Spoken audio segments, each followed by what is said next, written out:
Welcome, welcome, welcome. We have made it, week 15. If you are here, that is because you have made it to the playoffs. Congratulations. We're so proud of you. You just love our smiling faces and witty repartee. I wouldn't go that far. I mean, it's not a 0% chance. I'll admit it's 15, low. If you are here, but it's not zero.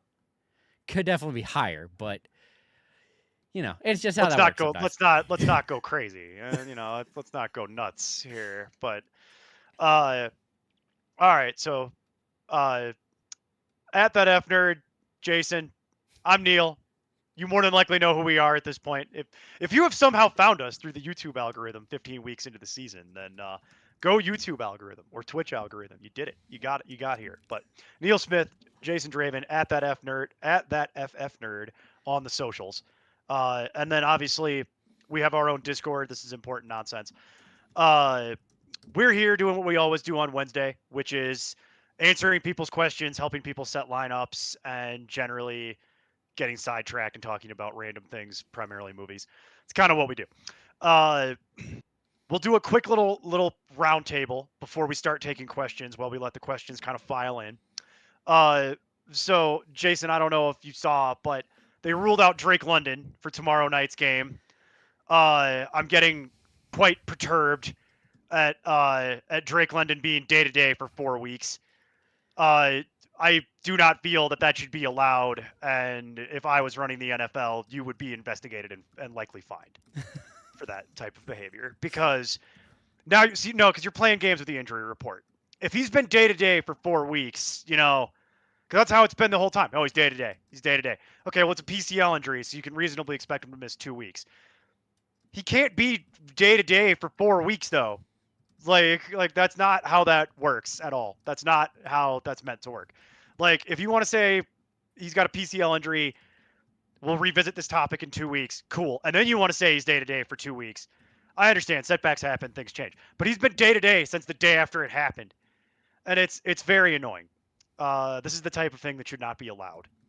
So that's just my opinion. I would not allow this type of behavior, and I would fine you for it. But the NFL and the NFLPA have bigger problems right now, which will prevent them from having this conversation, namely the expiration of the officiating contract this offseason between the NFL, and the NFLPA. And apparently they have reached an impasse that has prevented any kind of meaningful extension. So now the whole thing has to get reworked. So there you go. We might be dealing with the replacement refs again. You remember that from several years? I know you do. I know you specifically will remember it. The replacement refs.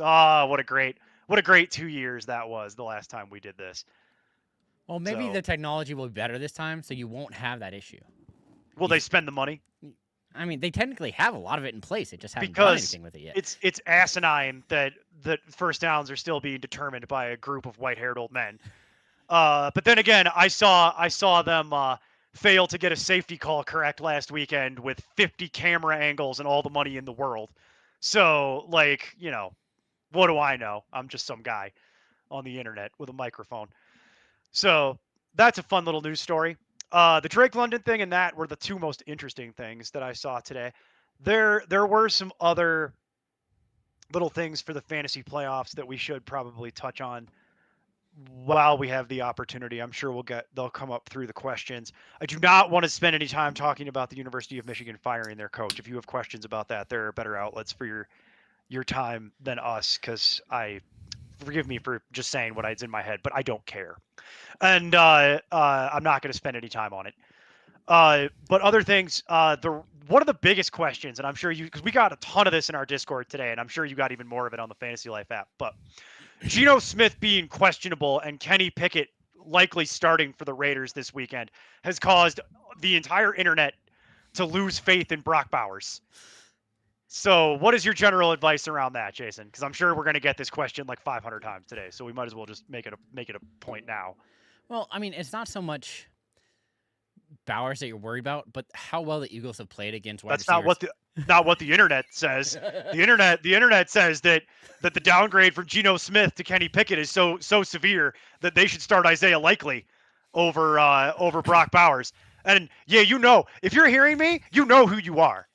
You know who you are. I got the receipts on that question. Yeah, I bookmarked that one because I was like, that is such an egregious overreaction that, like, what are you afraid? Are you that afraid all the time? Like, are you just this afraid and do you drive a car because you're that afraid? Like, what is going on with this thought process? And it's a shame because I actually really like the person who asked the question, but I was like so flabbergasted by it that I was like, I can't even respond to this because I'm going to start a fight. So I do what we do in 2025. You take your beef and you put it on the internet for all people to see. That's how the world works. I think the thing that more surprises me is the fact that they haven't gone back to Aiden O'Connell. Like, yeah, you brought that up last week. I don't know why that surprises you. Aiden O'Connell's not good, but no, okay. Of this room, he has done the best so far. I guess we haven't seen Pickett fully with the Raiders, but small sample size we have. AOC has been the most beneficial for us in fantasy. God, I refuse to acknowledge that as a nickname. If that's what people are going with, then I retire right here, right now. If that's what the community has decided, then you didn't realize that? No, in fact, it's hastening my impending retirement greatly from everything related to this planet. I'm just gonna retire. I'm just gonna go live in the woods, because holy cow. All right, fair enough. What it is. But Geno sucks. As Daniel Everhart puts plainly here. What did he say? Geno sucks.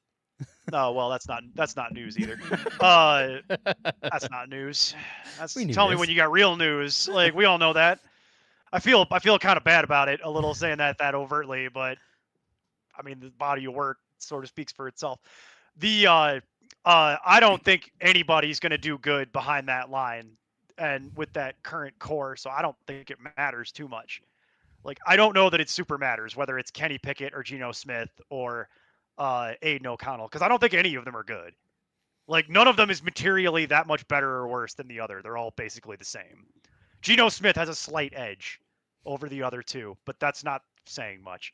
I mean, Pickett looked decent in his last game, at least. Pickett has looked decent frequently throughout his journey through the NFL, playing for bad teams. That's what he does. He plays for bad teams, and he plays just well enough to stay employed. And then eventually they get a real quarterback, and then he goes somewhere else. He's going to enjoy a long career in the vein of Tyrod Taylor, being the bridge for other people and holding a clipboard. Hey, that's not even me being a dick. I would take that job right now. If anyone's offering, I will take that job tomorrow, to hold a clipboard and wear a baseball hat and go to practice. Like, I will do that easily. No problem, coach. When you want me there. 6 a.m. No problem. Like, not an issue. Not gonna have any of the off-field drama. It's gonna be. I'll be easy peasy. You just make sure that check hits my direct deposit every 2 weeks. We're good. The other news is that it finally happened. They threatened it last week, and then this time it's real. The Bucs have gotten Mike Evans and Jalen McMillan cleared to come back from IR, and both will be starting this week. K. Dotton is also dealing with an injury, so I'll just give you my take on this real quick. It doesn't look like he's going to play, because they said doubtful already. He's not playing. He's not playing. There's no way he's playing. So I'll give you my take on this. I'm looking for other options other than Baker Mayfield at this point for the playoffs.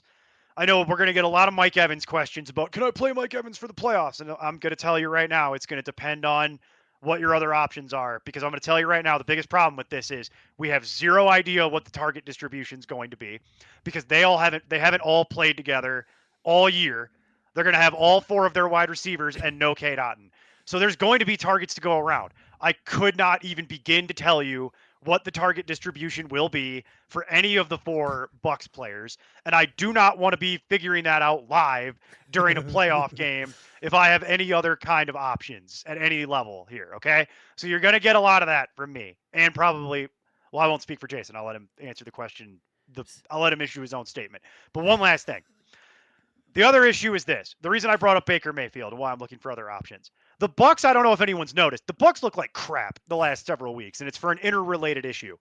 Their O-line is hurt and playing like garbage, which has now triggered Baker Mayfield to be running for his life on every play. He has now gotten hurt because of the poor O-line play, and he is hurt and playing like garbage. It is literally a vicious cycle. So you've got a bad O-line that's hurt that isn't going to get better by Sunday. And then you have or is that Thursday? Thursday. Excuse me, tomorrow. They're playing tomorrow. That isn't gonna get better by tomorrow. And then now you have this horrible nightmare world of bad O-line, hurt O-line, bad quarterback, hurt quarterback, 4 wide receivers. No one knows what the target distribution is going to be. They don't even know what the target distribution is going to be. That's why I know. And I'll leave it here. The only thing you're going to hang your hat on with this is that the Bucs have to win this game. They have to win. It is not optional. They must win or they are functionally eliminated from the playoffs. So they're going to do whatever they need to do. That's the only positive from my end. What do you think, Jason? Where do you land on that? So I'm going to go back to the well of the things that I believe in. And so currently, that is going to be Chris Godwin. Oh, that's a scary well. I know. I've been to that well before. That's I know, terrifying. but he's playing in the flex, or not in the flex, in the slot, golly. So he's seeing enough usage. He's out on the field enough. I'm more worried about Ibuka, but mostly because McMillan's back. I'm not quite sure how they're going to end up divvying that all out. I don't think McMillan coming back matters at all, hardly. You say that, but again, it'll be very curious to see how all of it ends up breaking down because I would assume it'd be Evans, Ibuka, XY, and then Z for Godwin, especially with Otten being injured. So yeah, right. With that being in my mind, Godwin should be the one who sees the targets that Otten would normally see, and he gets both of those. He's double dipping there. So I'm much more comfortable playing of them. The only thing I really want to play is Otten or Godwin because Otten's out. So. I don't want to play any of them. I think you're really hoping I get where you're coming from on that, but there were like 3 assumptions that were in that line of logic that you don't have any way to quantify to me at all other than to quote the internet, trust me, bro. Like that's literally all you had. There was no empirical nothing to that. That was just feels. Well, he's been playing in the slot, so I doubt that changes. Because I understand no reason to move him out. But what I'm saying is you have no way to prove to me or anyone that he will inherit the Otten targets such as they are, nor do you have any way to prove to me what I will say is equally true because it's based on just feels. Mike Evans runs down the field with his arm up and catches all the passes because the Falcons secondary is a trash monster. And they're not playing for anything. Though that is also, as far as I'm concerned, that's equally likely. What you just said. So it's like when I say we don't know, I mean that in the most literal, severe sense of that expression. I use it with precision. We don't know. Yeah. So all your Evans questions that I'm sure are coming, and all your Ibuka questions, you are not going to likely be satisfied with our answers. Okay? I'm just warning you. You have been warned. And now let's start taking questions, please. Let's go. We're going to start here because this is awesome. Both Angela and Daniel made it into playoffs. Glitchies, ask how we're doing. We're doing pretty good so far. We're doing all right, man. We're doing all right. We're hanging in there. And then Daniel came up 6 for 10 for playoffs. So nice. Paying off. We're paying in dividends, baby. That roster resolution looks smarter every day. It was totally worth it. Yeah. We don't know if those were we don't know if that was those teams, but I'm taking blanket credit for everything. That's how I roll. All right. So I'll start off with questions. So D-Man, PPR playoffs, need one. Walker, Monungai, or do he drop Emmanuel Wilson, pick up Gainwell and play him? I'd play Gainwell. You're gonna play Gainwell? I am. PPR, he's looking really good. He's getting the usage. That's where he's making his money. And this is another game that Steelers don't really have a whole lot of options. I'll be curious to see DK dealing with his stomach at one point that I'm sure he'll be fine. I'm more worried about the concussion for Washington because if he's out, Gainwell again. I just can't get away from it, especially in any kind of PPR. Walker Yeah. not seeing targets, Monangai not seeing targets. Walker never sees targets. I You're know, using the wrong verbiage. He sees carries. That's the life and times of Kenneth Walker, and and he's that's hoping not you're new hoping for a home information. run, and hopefully he Uh, falls in the end zone before Charbonnet gets switched out. and I'm telling you, I will take my chances on the Kenneth Walker of these three choices because Gainwell, that is again, it's range of outcomes. Like Gainwell has by far the lowest floor. Like by far. The floor is so low, it's literally like 2 is what you could wind up with there. Now he could get a 13 and you could feel really, really smart. But let me ask you this question, Jason, because I just candidly did not see it. Who's playing quarterback for the Steelers this weekend? It should be Rodgers. Okay, that's absolutely horrific. Because if it was Mason Rudolph, I'd feel better about it. Whereas I am much more in line with, I know it's frustrating. I know it's been, candidly, this guy clearly is aware that he doesn't really have a lot of good options, like, hence the question. I'm guessing this is his RB2 here. Yeah. I am more inclined to go with Walker this week, and I'll tell you why. It's because they're going to be playing the Colts, and I don't really care. I was saving. We didn't do this in the open because I You didn't want me figured to we'll talk get to forever. it later. We'll get to. Well, it's going to take an hour. It's an hour of my life that will be drained away. It's like the Princess Bride. I've just sucked a year of your life away, and then I'm just going to start sobbing because that's where that conversation goes. I absolutely do not want to have this conversation because I think it's stupid, but we're going to have it at some point. I know the questions will get us there. They're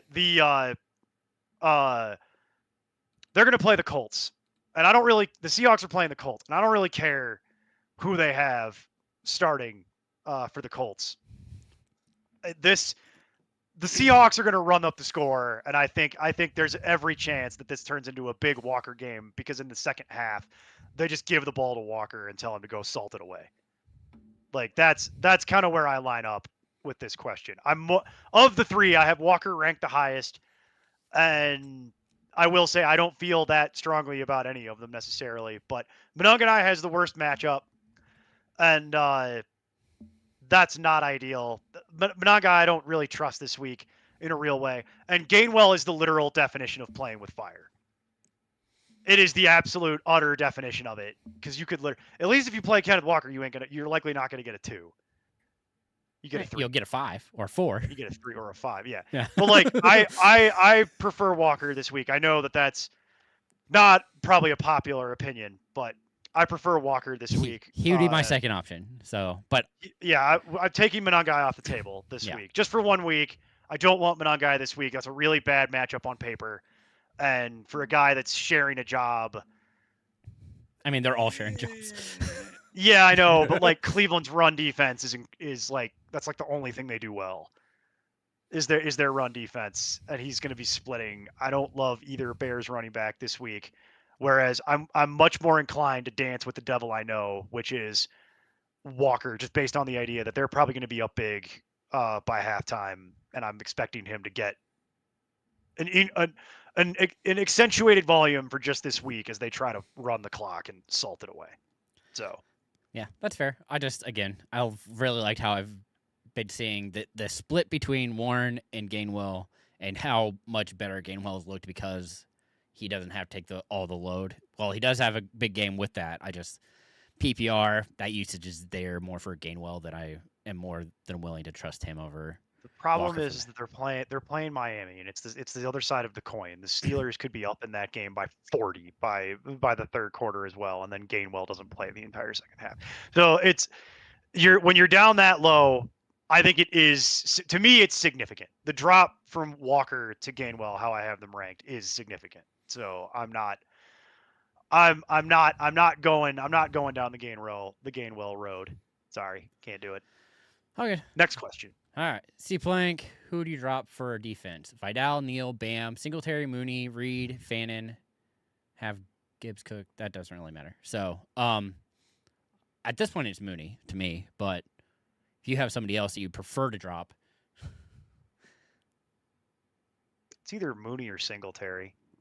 I like Singletary too much. I can't do that. I'm not dropping Vidal at this point. Nope. Even though I don't think he's good. The split. But he's getting the volume, so it doesn't matter. Yep. Neil is too good to drop. Especially Bam Knight just keeps failing upwards. It's literally and now failing there's upwards. no Benson. Like, that's what I mean. It just gets better. Like, he just fails upwards. It's not because he's good. He's not succeeding because he's talented. He's just succeeding because the Cardinals are a tire fire. And it's like, and that's literally what it is. But hey, right place, right time, baby. Can't be too much of a hater, you know? Yeah. So I'd probably hold on to that. To me, it's single availability. That's true for a reason. I'd say it's either Singletary or Mooney, whichever of the two that you feel is less important to your team. Those are the two that I would nail it down to. If you don't want Mooney anymore, he's very much expendable at this point, and then I think Singletary is largely expendable as well. His last good, I guess it was 3 weeks ago. He had a 16, but that is his only double-digit game this year. People. That's because and then now since Kirk Cousins has come in, it's torpedoed what was left of Darnell Mooney. Yeah, that's all Pitts. I don't know what it is about Darnell Mooney that causes his quarterbacks to want to send him to the hospital. But it's something I've noticed about Darnell Mooney is that it's a repeat thing in his life and career is that he seems to wind up in these situations where the people around him want to hurt him. I don't know if that's intentional or if it's just bad luck, but it seems like it pops up a lot. Darnell Mooney catches a lot of hospital balls. You know what I mean? Like a lot. Like way more than the average. Especially that it's now that it's happened in 2 different places over multiple years. And it's not like every other year. No, it's like consistently. So it's like, I don't know what it is about the man, but that seems to be a thing. All right. Next question. D-Van needs one. Flowers, Igbuka, or Watson? Watson, as much as it makes me want to vomit. I doubt that I could eat the amount that makes me want to throw up, but that is the answer. Yeah, because we kind of went into it. Igbuka and Flowers just really struggles in this matchup every time. I don't like Christian. I've been on record for years that I don't like Christian Watson. We really don't like Christian Watson. And he's one of the only people that I actually consider to be injury prone. Like he's like the only one. It's like there's like 2 people on that list at this point, and I just can't shake it. But that guy, the volume is too good. He's getting too many deep balls. The ADOT's too good, and they are just going to go to him for as long as he's healthy. They are going to go to him, and they're making it a deliberate point to go to him. So I've got Watson comfortably above these other options. Yeah, I concur. Even though it's Denver. And you don't love the matchup. I know, but I think this is the one time that you're going to be able to play him because if they do get away from him, I still think he ends up scoring. Yeah, that's what I mean. If you're asking me who's most likely to score a touchdown, it's Watson by a country mile. All right. We'll move on to the next one. Anthony Latuca. Need an RB2 and a flex, full PPR. Dowdle, Hubbard, Rodriguez, Henderson, Hampton. Everyone says Henderson has my RB2. Nervous with Stevenson. Who would you flex of those guys? I think it's Dowdle for sure. And then, do you go Henderson? It's Dowdle and Henderson. That's what I'm going to do, more than likely. Yeah, I have to. I'm looking at my running back rankings real quick. That's what I'm doing too. It's full PPR. Ooh. Against the Giants? Yeah, it's not as cut and dry. Because, like, Dowdle's playing the Saints, and I've got him in RB2 range, even though he's sharing a job now, which we could question the wisdom of, but that's just what it is. I know your love affair with Chris Rodriguez is storied and deep. Storied and deep is what I was going to say. It's like one of those it's like one of those romance novels where Jason's on the cover and he's got no shirt on. No, it didn't sell well. It didn't sell well. We had to we donated a lot of those to Goodwill. I actually have Henderson and Rodriguez relatively close, so I do too. Is the thing. I actually have them closer than one would think, but I'm going with Henderson because it's Buffalo, and Buffalo's defense has been hot garbage.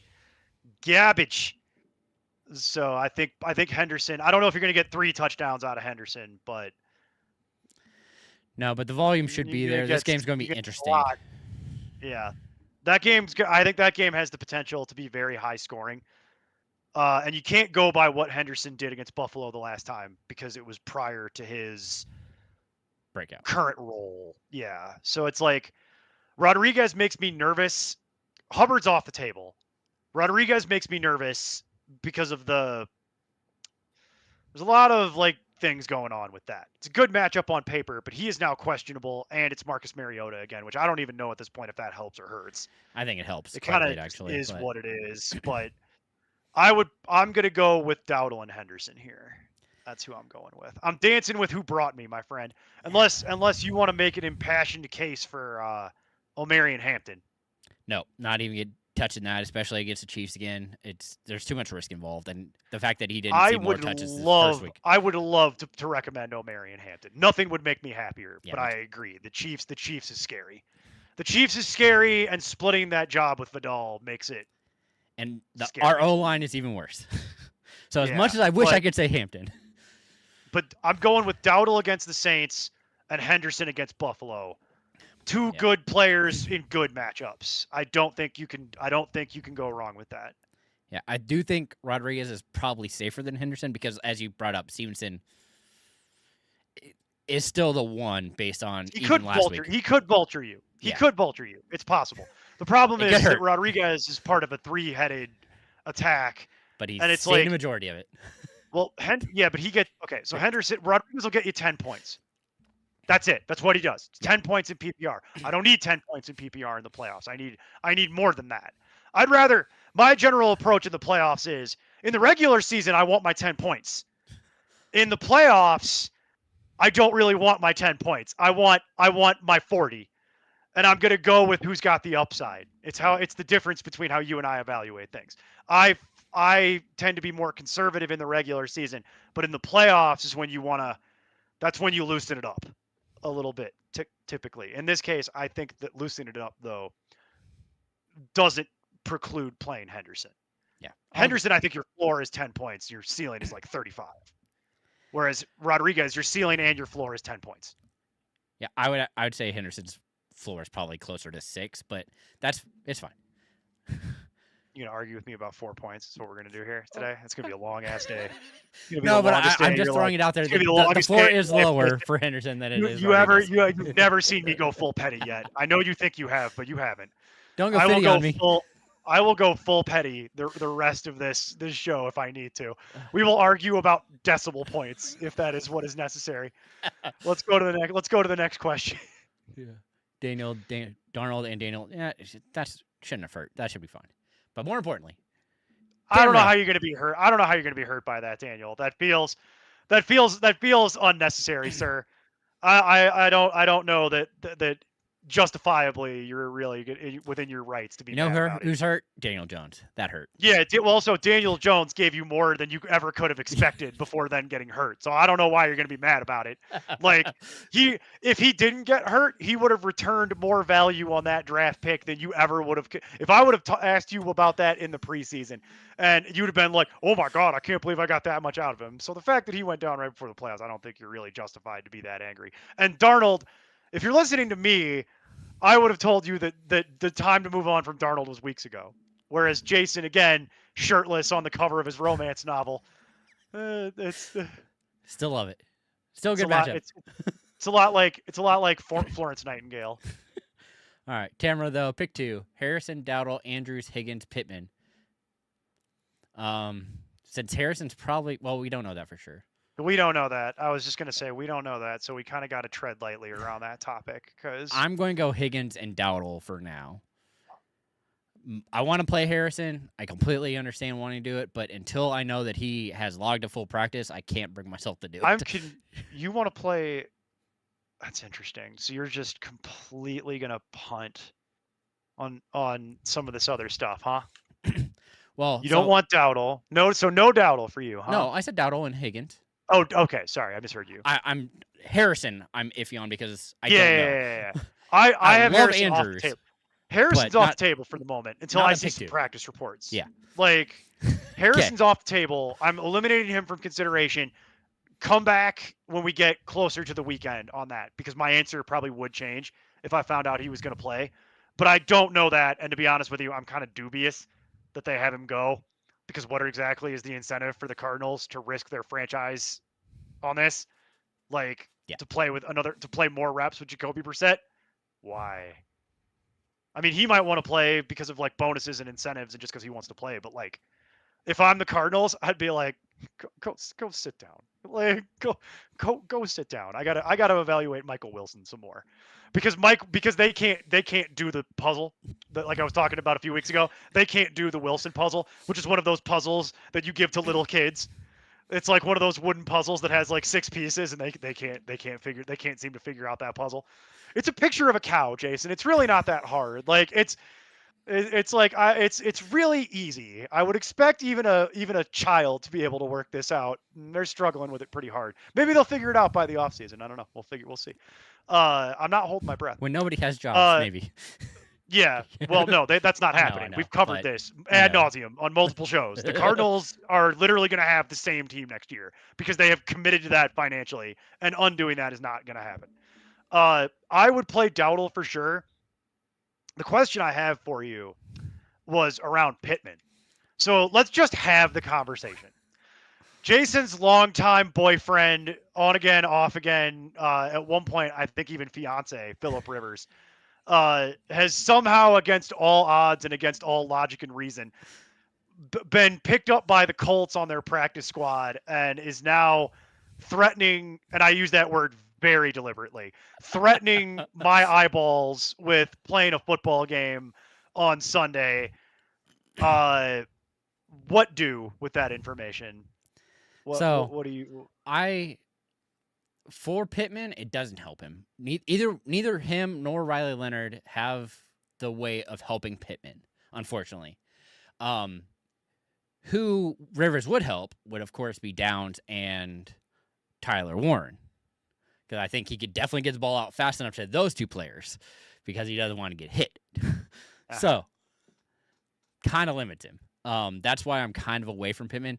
Meanwhile, with Leonard, his ability is to roll out and get to the deep threat. So again, you're looking at, then I'd be okay with Pittman. But until we know for sure, the knee bothers me because, again, you're more likely he's looking for a long ball, and that just terrifies me even more. So I think the positive news for Pittman is if Leonard goes, I would then be interested in playing Pittman. But if it is Rivers, I can't bring myself to do it. Interesting. So this is where, Tamara, I will tell you that I probably would bite the bullet and play Pittman if I absolutely, like, gun to my head had to make this call. But the caution is well founded in what Jason is. I agree with some of what Jason is saying. I don't agree with all of it. I agree with the general message around preaching caution around playing not just Pittman but the Colts in general. We could spend 20 minutes going back and forth about that comment about Downs. But I don't want to lock into that because it's sort of beside the point in terms of answering this question. I also really sort of disagree with the whole deep ball assessment. But to be honest, let's not spend 20 minutes on this.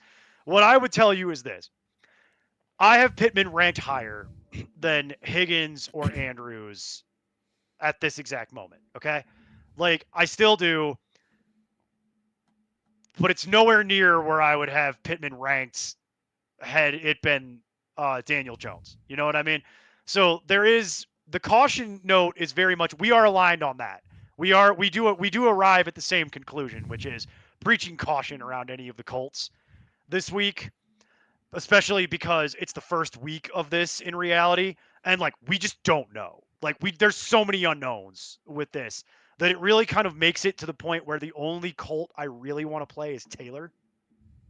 If I could avoid playing any other Colt, I probably would. The problem that you're running into is that I don't want to play Andrews either. That's not great. So really it comes down to, do you want to play Jaden Higgins? And that's also sketchy because you're really Jaden Higgins is a touchdown dependent flex. Because if he doesn't score, you're going to get a 6. We've seen that a lot, actually, repeatedly in a row. Very confident in that assessment. Whereas Pittman, even with like his worst day, do you think he could beat a 6? I do. Like, without too much trouble. It's catching 3 passes, Jason. Like, it's like, could he catch 3 passes? Probably. Well, just 2 weeks ago, he didn't. He got you 2. Yeah, but 5 weeks ago, he got what you are a the 4. odds? What are the odds that happens again? You know. Well, if it's a rookie quarterback, or that's not. He's fair. only had 4 bad games on the whole year. I know. Like he's. But the trend is kind of leaning towards this. No, I'm kidding. I'm not. I'm nervous. I'm nervous on it. So spend 20 minutes on this, but I don't want to. So what I'll tell you is this, Tamara. I think the real choice is between Jaden Higgins and Michael Pittman, and what it comes down to is you and your tolerance for risk aversion. Like, how risky are you willing to get here? Because you're kind of playing with fire either way. You got Pittman going up again with a rookie, and then you've got Higgins, which you know what that is. It's a touchdown dependent flex. If he scores, you'll be happy. If he doesn't, you're probably not going to be very happy. The matchup for Higgins, though, at least is amazing. You can hang your hat on that. They're playing the Cardinals. It really doesn't get better than that. What I think you're hoping is that MHJ gets cleared. Yeah. That's really what I think you're hoping for here. You're hoping MHJ gets cleared because then you can just play MHJ and Dowdle and absolve yourself. You can just do this at that point and be like, it's up to the big G at that point. You know, it's up to JC. Like, you're at that point, you're off the hook. You don't have to think anymore. It's up to whatever you believe in. Like, pick your poison on that. Like it's up to whatever it is. Like, so that's what you're hoping for on this one. I'm hoping that you get absolved of having to make this choice, but I think the choice ultimately does boil down to Higgins and Pittman. This is another one where I would tell you, let's get to Friday. Yeah. Because we don't have to make this decision until Friday, Saturday, Sunday, you know? All of these we got a little bit of time here. Yeah, none of these things play Thursday, so you're all good. Yeah, they're not playing Thursday, so you're off the hook on that. You don't have to make a choice today. But I'd say I'm right now, if I had to make the call today, I probably would roll Pittman out there because I'm kind of making the assumption that it is going to be Rivers, as horrifying as that is. Leonard but I would prefer Rivers to the untested rookie, but that's not by a lot, and it's kind of damning with fake praise. Because the last time we saw Phillip Rivers, he couldn't throw the ball more than 6 yards. He was pretty seriously hurt at that point in his time in his life. So 4 years ago, time. There's a lot of risk in this. Well, he's also 44. Yeah. And like, so it's like, you don't love that. So it's like, and he's not going to be able to run because he couldn't run 4 years ago. Yeah. And it's like, so if they get any kind of pressure, he's dead. He's just going to be picking himself up off the ground. But I still lean Pittman slightly over Higgins, but let's see who they actually name as the quarterback. And frankly, Tamara, let's just hope that MHJ gets medically cleared and is going to be starting, because I think that would be that's what I would prefer, is to just play MHJ if I could. And then is there any world that you're going to play Cousins over Mariota? No. Okay, just I figured that was the case, but I wanted to double check because that's the second part of her question. Mariota or Cousins, and it's Mariota. It's not close. Yeah. I'm not giving her crap about this because I know she plays Dynasty, so it's like, these are her choices. Yeah. You know what I mean? So it's like, it's not her fault that this is where we are, but if this was redraft, I'd probably make a crappy comment. This is a good one, though, from Daniel Eberhardt. Brissett or Mariota? I just don't think I could sit Brissett at this point, man. It's tough. That's my thing, is like, I understand Mariota has looked good when he's played. Stinks. Mariota stinks. Yeah, well. Okay. That's what it is. And Brissett, like, this is a horrible matchup for Brissett. Yep. But that's the problem. So good. That's the problem, is that garbage time has saved him every week. I will tell you, I'm playing Brissett because I think there will be garbage time for him again. So that's my answer, because I disagree with the way the ECR has this. The ECR has Marcus Mariota at 13, and I want some of whatever they got puffing on over there. That's that. God, that must be that shit must be fire. Because yeah, I don't know what you people are watching that I'm not, but no, I know it's the Giants, but like, no. And could you imagine recommending that to someone in a playoff game? I'd feel so bad. Not after what we've seen. Brissett, I don't think has been under 18 fantasy points this year. He 16. has, Maybe but 16. I think it's. I don't think he's been under. No, you're right. Actually, it's 18. Okay. It's 18 and a half. Actually, is the answer to that. Just looking it up. Yeah, Well, which is well, insane. I would have told you it was 16 actually. So you had the number. The second number you gave was the number I had in my head. I always do that with 6s and 8s. So I was like, I'm not quite sure either. So yeah, but it's 18 and a half is what it is. Yeah. That's insane. That's where we're at. He hasn't thrown. Don't say it. Okay. Knock on wood. 1, 2, 3, 4, 5. In the last 5 games, the minimum number of pass attempts he's had is 40. Yeah. Okay. That's ridiculous. So yeah, I'm going Brissett. I'm going Brissett here, bro. That's what we're doing. Yeah, kind of what I figured. Evening, for Polo. dinner? Polo. All right. Glitchy's got a handful here, so we're going to go through them hopefully relatively quickly. Stafford or Brissett? Stafford. Running back, Etienne, Rodriguez, Jones, Corum. Etienne. Just one, right? Yeah. For now. now. Where do I have Etienne ranked? Probably higher than you think. Oh, no, yeah, okay, you're playing the Jets. Yeah, Etienne. I had to double check that. I know. Because I was like, my eyes go to where I normally have Etienne ranked, which is like 20. And I'm like, well, he's not. And I'm like looking up, and I'm like, oh, yeah, I forgot why I did that. Like, I remember now. I remember this from yesterday. Suddenly, it's all coming back to me. All right. Why ain't watching that, Jason? What would be the point in watching that game? If it's on the red zone, I'll see what's on the red zone. But I ain't watching that crap. Nope, not gonna. No one should watch. No one should watch that crap. That's if you're watching that and you're not a Giants fan, or you're not a Jets fan or a Jags fan, find something else to do. There's all kinds of volunteer organizations that need help. Pick one. Yeah, at that point, you're just in it for. Well, you might have a gambling problem. Might. I'm not your dad. I'm not here to tell you what's up, but maybe you should consider it. You might think about it. Of Jameson, Wandale, and Igbuka. I'm sitting Igbuka. It's close, that one's but easy. That one's fairly easy. I'm sitting Igbuka wherever possible this week if I can get away with it, because we covered it at the start of the show. We don't know what the split is going to be anymore, so we're kind of all over on that one. Yeah, and then we're picking a tight end: Bowers, Fanon, or Kincaid. I don't think I get away from Fanon right now. Dude's been playing out of his mind.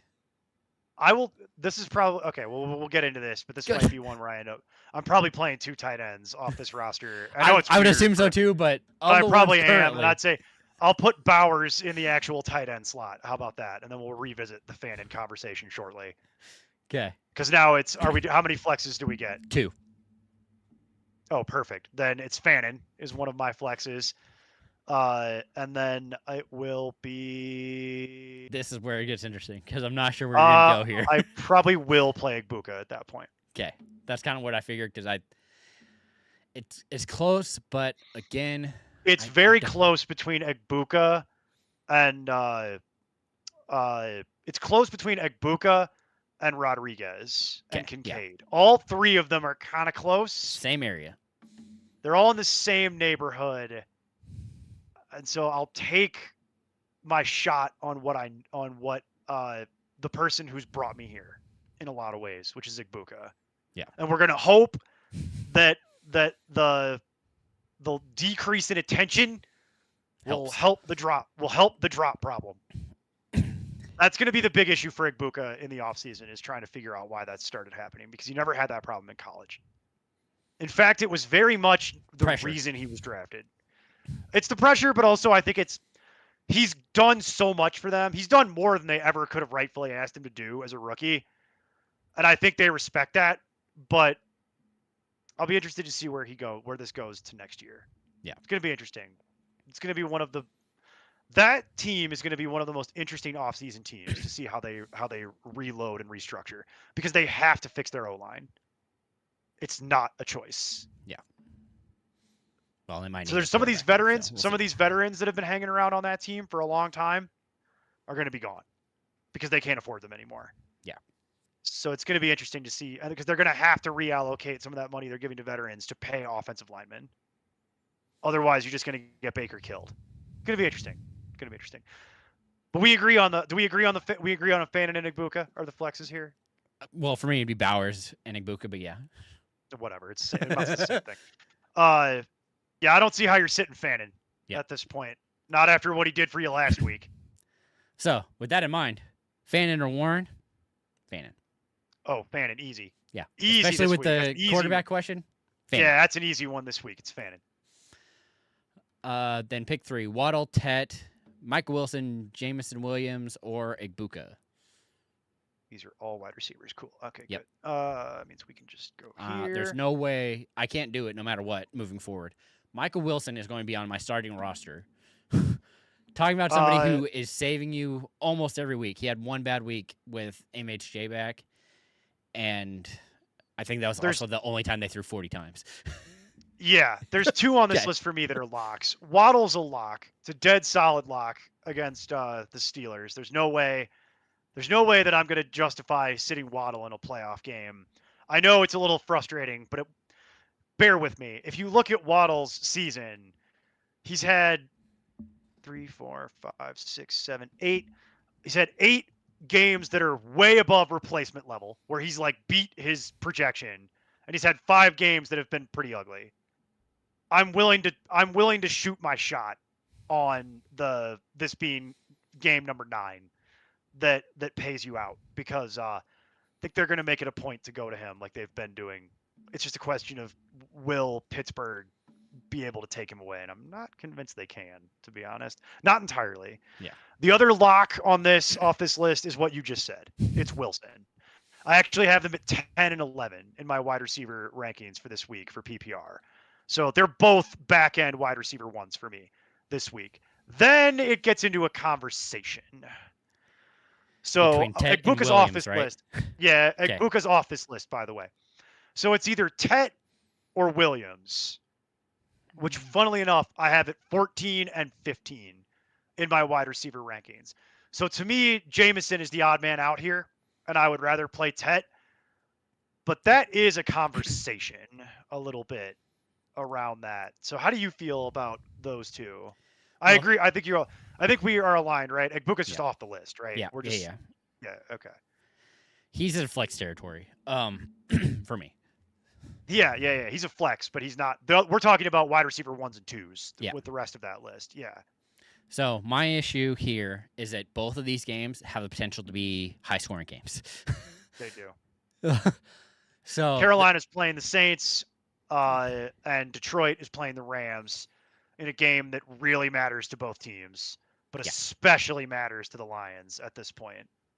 Yeah, this would be a statement if they could get this done. It's more than a statement. It's like necessary because you need wins to make the playoffs, because you're still trying to win that division, and the Bears just proved they're mortal. Yeah, because they've done what they historically cannot do, which is beat the Packers. So, well, that being said, the officials were on the take in that game, and I'll go to my grave with that opinion. But no one will ever be able to credibly prove to me that game wasn't being officiated by people that were being paid to officiate it a certain way. But what do I know? So with that statement in mind, though, I want the guy who's going to see more targets, and that's Tet. Yeah. Okay, we agree. Okay. I would play Tet given that, because the matchup is slightly more in his favor between the two, and also he's going to get more volume, because as we saw, Amon-Ra St. Brown is a man. In the immortal words of Mike Gundy, I'm a man. I'm 40. You fight me, and Amon-Ra St. Brown is a man. He's a man. He's 40. Fight him. Like it's just apparent. I can see why his coach loves him so much, because Dan Campbell loves machismo and tough guys because he's basically one step away from being a professional wrestler himself. And Amon-Ra St. Brown doesn't have the flamboyance of his head coach, but they definitely share a mentality around physical toughness and gutting it out. And if you if you are not in the hospital on a ventilator, you should be playing. And they seem to be aligned on that opinion. So I would that scares me as it relates to Jameson. So I would rather deal with Tet against the Saints' trash secondary. So bad. Well, and the other surprising part of that is the fact that I said that this could be a high scoring game, because Tyler Shook has really become something that surprised me. The rushing ability, he looks more comfortable. He looks crazy a lot more comfortable on such a bad team. What's funny is he's basically bought himself a stay of execution, because it looked like they were gonna. It was just gonna be like, oh well, he's done, and he probably will still ultimately end up there, but he's bought himself a little bit more. Leash. The rope has been extended. Yeah, well, it's not really a leash; it's more of a hangman's noose, is the analogy I'm making. And he's bought himself just a little bit more rope the last couple weeks on that, because for a while it looked like it was going to end poorly. Like he was basically like hanging by a thread, and he's managed to just like pull himself up a little bit and buy himself some additional time. We'll see if he can do it again. It's very interesting. I give him credit. That sounds really negative as I say it out loud, but I don't mean it that way. What I mean is they've put him in a no-win situation, and he's managed to like kick the air hard enough that he's able to like pull himself up just enough to where he's not dead, and it's like he's just hanging on. And it's like I got to give him credit for the resiliency and the mental toughness that it takes to do that, because it would be very easy to just succumb to the situation that he's in on a bad team and all that, and just phone it in, and not care. So he's not doing that.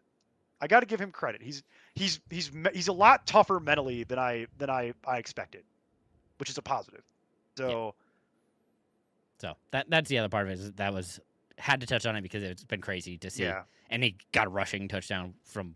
Yeah, well, you know how it is. It's hard to really evaluate someone's mental toughness until like the chips are down and you see like how they react in a really bad situation. And I got to say, I've been impressed. He's tougher than I thought he was.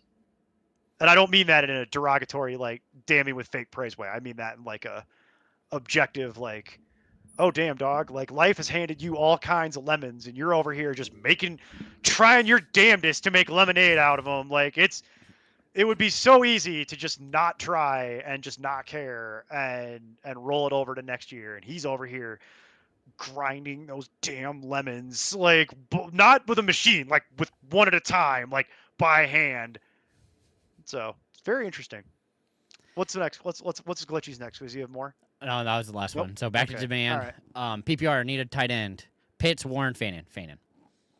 It's close. It's just going to be Fannin, guys. It's just going to be Fannin. like Fannin's top 3 this week. Okay. Like all the Fannin questions are so easy. Just keep those coming. We'll get out of here. We'll be done so fast. Okay. Ezekiel Ruiz. Sorry. I've got this question a lot. I've actually got this question a lot this week. Chiefs, 49ers, or Cowboys? I have it as the Cowboys, but... I will play the 49ers. Yeah, it's back-to-back for me. Going back to the logic of anyone against Tennessee. It hasn't been wrong yet. Yeah, well... I guess I didn't look to see what the Browns score was last week, but I could go look that up, I suppose. That's one that I'll be like, I don't know on that one, because that got away from him real quick all of a sudden. Such a weird, fluky thing, though. Yeah, I know, but it's... like the 49ers are so much better organized and coached than Cleveland is that it's like I just don't see that happening. And it's in Tennessee, where the game it's probably going to be like 55 degrees. Worst case scenario, it's raining. Yeah. Like you should be fine. Like I've got the 49ers here. Yeah, like I said, it's close between them and the Cowboys for me. I have them back to back, so I could go either way. I still think the Cowboys defense has looked a lot better, and they need to show up again. The Chiefs is next week, Ezekiel. Yes. Next week. Well, even this week, they're probably okay this week too. They're okay, but it's for sure next week. Yeah. Yep. The Chiefs will be top 3 next week because they're playing. It's their turn to play Tennessee, and they need to win that game, and they're gonna make Tennessee eat it. And by it, I don't mean a nice fancy meal at a nice restaurant. Well, Oh gosh. Okay, Polo said so. Don't start Baker tomorrow night. Got it. Caleb Williams, it is. That might be closer than I think. yeah, that is actually closer than I think. Because Where do I have? I have that. Well, maybe I have not. that Where the heck do I have really- Williams? I have that pretty close. The problem is Caleb is playing Cleveland, Yeah, and that's scary. but they might be without a know- quarterback. Yeah, I know Cleveland just got their pants pulled down and surprised by Tennessee, but that game got out of control. That's a tough one, man. Yeah, I That's still a think I real go tough Baker. one. I think I probably am I'm playing Baker too. As much Unfortunately, as I don't Polo, want to.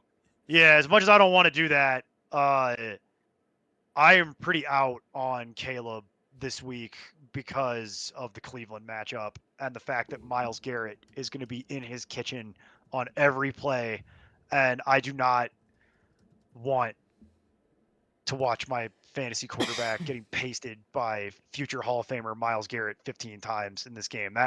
That game has the potential to go real sideways. So I think I will tell you I have it ranked that way, and it's not that close. I have Caleb at like 20, and I have Baker at like 14. So I'm down for other options here, but Caleb's not one not of it. them. I'm fine with sitting Baker. In fact, I'd recommend it if I could, but not for that. Yep. All right, back to Daniel. Sometimes it's a functional well. Sometimes it's the well from Walking Dead season 2, episode 4. If you know, you know. It's a very specific reference, Daniel. Yeah. Like I'm trying to think which one that is. It's been too Yeah, I many know. years. It's been a minute. It's been too many years, All and, right. and I didn't even like that show that much. It's a fine show, like it's fine. It started out great. But I don't remember it the way that I remember other shows. You know, like I don't remember it the way that I You don't remember go back and Breaking rewatch Bad. it. No, yeah, I don't remember it the way that I like go back. I remember Breaking Bad. Like I remember The Simpsons. I remember Futurama. You know, it's like it's in there. It's like it's top of mind pretty much all the time. All right, Harris fan. Should I drop Woody Marks, Kyle Monangai, or Kamani No. Vidal to pick up Blake Corum, Emmanuel Wilson? Not unless I had Kyron Williams Yeah, or that would, Josh Jacobs. Yeah. If I had either of those two players, then I will have this conversation with you. But if we're talking about just to roster them, No. then no. Yeah, we're on the same. If they're if they are your handcuff, different conversation. But if they're not handcuffs for you, then no. All right. Would Jack Start have a better rest of the season than Brock Purdy or Jacoby Brissett? That's a good question. It is a good question. I have to actually look at the. I actually that have to go pull up my rest of season rankings. Yeah, I'm doing the same thing. I got to go pull that up because I can't do that off the top of my head. I know I've too had many this issue variables. where I've been listening to a couple of newer podcasts, and the amount of downtime when people just allow it to stay quiet drives me insane. So I won't do that. I will continue to talk until I pull all of this up because it drives me nuts. I'll save everyone. I'll save everyone from that. Thank you. I think it is Dart. What's hilarious is in my rest of season rankings is I have it as Dart Purdy. at 9, Purdy at 10, and then Brissett at 12. Brissett is the riskiest thing despite the track record of recent success.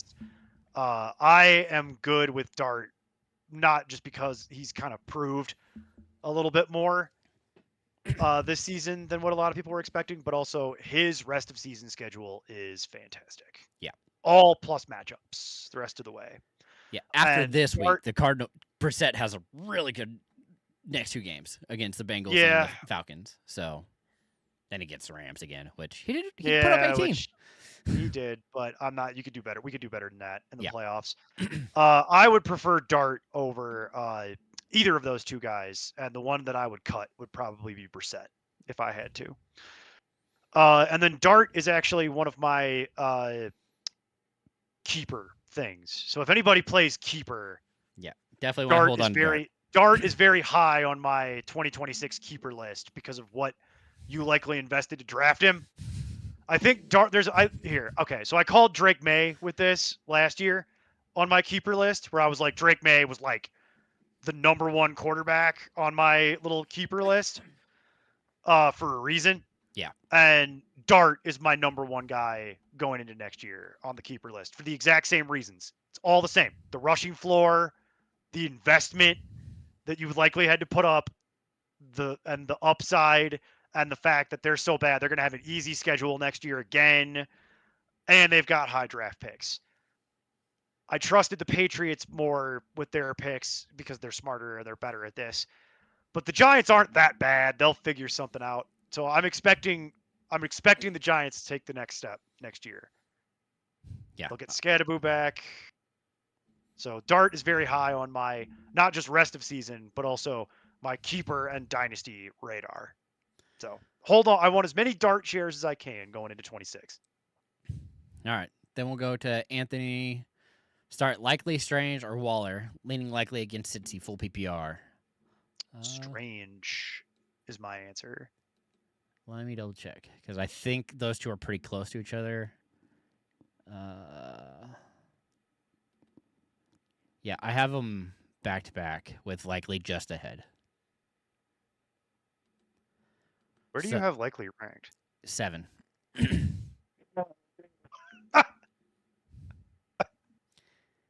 I'm going to drug test you. I've threatened it for years. I'm coming to Kansas, and I'm going to make you pee in a cup.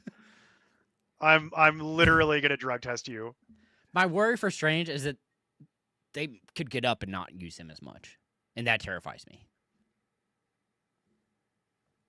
You just talked about Etienne. Why do you have likely at 7?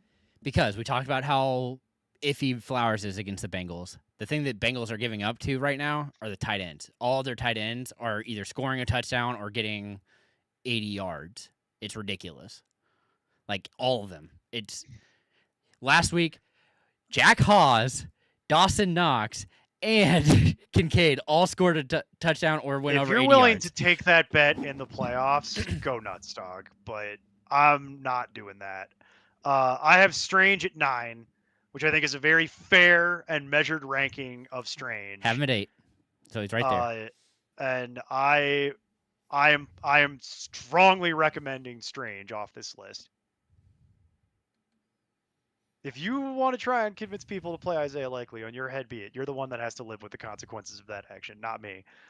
I'm not going there with you. I have Likely down at 20 where he belongs. Maybe. Oh gosh. Okay, I'm going to show this to you, so don't get mad at me. But he didn't make it, thankfully. Glitchy could tell I got a little heated last week. So sorry about that. It wasn't just you, it was a couple people that were really on me. And so I got to a point that I was like, just watch the show and I will be able to fix it there. And I felt like we ironed that all out on the show and it was fine.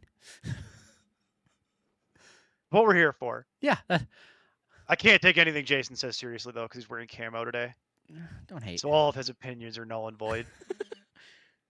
I started watching Lioness, and so I'm really back into my Marines, and it's. Oh, I just assumed everyone from Kansas wore camo all the time. Oh no, this is the only thing I had that's camo, and it's my salute to service. Yeah, Chargers. but you don't. Yeah, but you don't count. Okay, that's. You live in Kansas, but you don't count. You don't do any of the Kansas things. You don't deer hunt. You don't chew tobacco. Oh, this is already really offensive, and it's just going to get worse the longer I go. Let's save me for myself, Jason. Move on. So Daniel asked, hey, we need 4. 1 running back, 1 wide receiver, and 2 flexes of Bam, Kamara, Montgomery, Wilson, Allen, Higgins. Take Kamara off the list. Set 1, 2, 3, 4, 5, 6. So you need one less in Montgomery. 1, 2, 3, 4. Yeah, it's 6, and we need 1, 2. We need 4. Yeah. Cool. Remove Kamara because he ain't playing. And said Allen or Montgomery because those are the 2 you're stuck with, more likely. Boy, that's actually close. It's PPR, so I'm gonna take Montgomery off. That's not helping. I know. It's I don't like any of it. It's all. That's not fair to say. It's not all, but it makes me a lot more nervous. I'd probably just play Montgomery. It's not materially different. You're hoping for the same thing either way. It's whoever is going to score. Yeah. You're literally hoping for a touchdown because you're either going to get a 14 or you're going to get a 6 or an 8 because that's what you get with both. They go about it very differently, but that's what it amounts to. And I'd rather play Montgomery because Montgomery's quarterback doesn't have a broken hand. And he did admirably with the broken hand, but there were definitely some issues that presented themselves. Well, it's not, to be fair, it's not really his broken hand that's causing the issues. I'm pretty sure at one point all of my O-line was on the ground.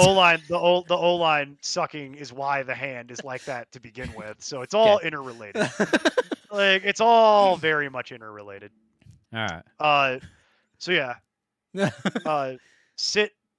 You can remove Kamara from the list, my friend. I don't think he's playing. Oh wait. And even if you there's actually more options. Make this harder. It's everything, but he also added QJ. He added more people. Okay. So it's definitely going to be Wilson. That have been added. Oh God, no. Do it in order. Do it running back. It has to be Bam. Back? Yeah, it's Bam because of lack of other options. Then ew. Wide receiver. God. I know. I'm sorry, Daniel. That's awful. Like but that's the answer. Yep. That's literally the answer. I'm sorry. And then it's two wide receiver. The wide receiver is Wilson. We agree. Let's just keep going. So then it's flexes. Yeah. And the flexes for me would be Odunze if he's playing. And Higgins? That's probably. It's really close between Odunze and Booty. For me. It's true, Booty.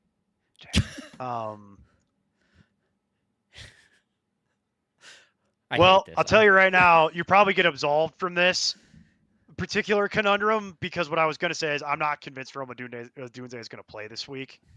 Now that we know what the issue is.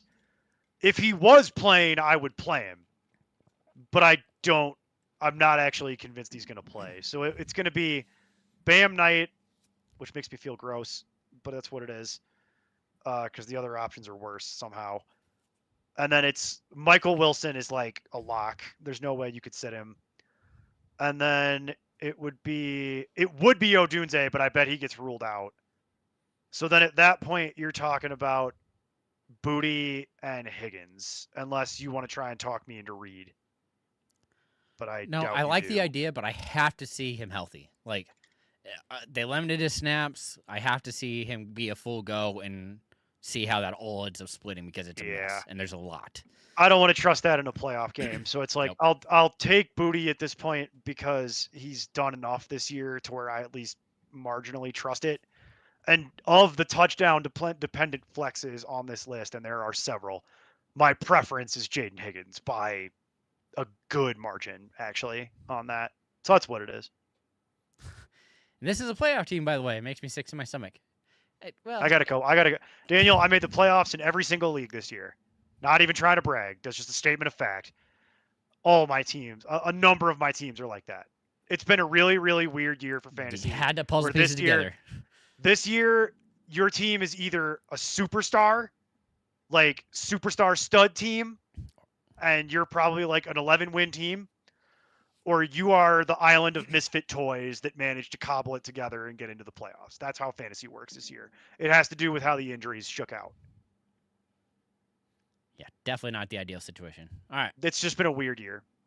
Anthony Soltuni, half-point PPR, wide receivers are Puka, CD, Diggs, Evans. Jacob. Do I play all wide receivers or 3 and a flex running back? Which wide receivers? Okay, it's confusingly worded. Sorry, let me read this myself. I know that's He's I got don't. Puka, CD, Diggs, You and can give me Evans. a His whole. RBs are Jacobs, Harvey, and Warren. Do I play all the wide receivers or only 3 and flex an RB? Which wide receivers and RBs? Okay, I'm just gonna set the lineup. Yes, I'm going to This sit is just Evans and play It's just Jacobs. faster.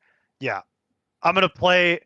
I'm gonna play CD Lamb, assuming he gets cleared, That's which I fair bet he too. do, which I think he does. Puka is not sittable. Like Evans, I don't trust it in a playoff game. So as much as Stephon Diggs has given me heartburn recently, that's Still got to go with the probably going to go with it.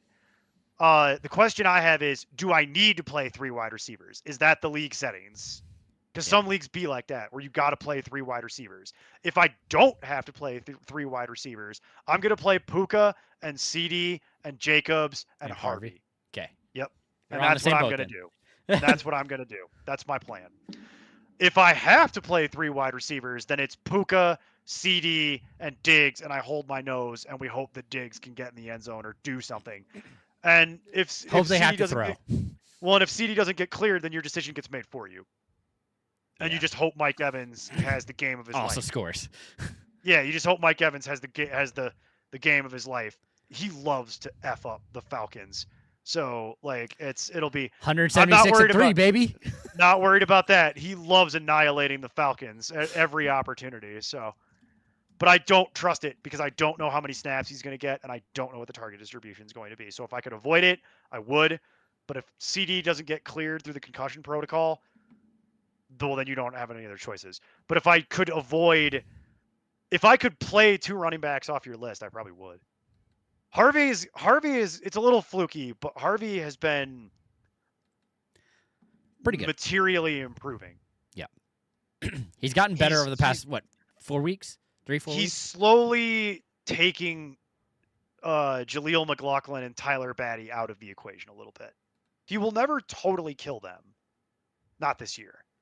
But he is taking share from them, which is what you want to see.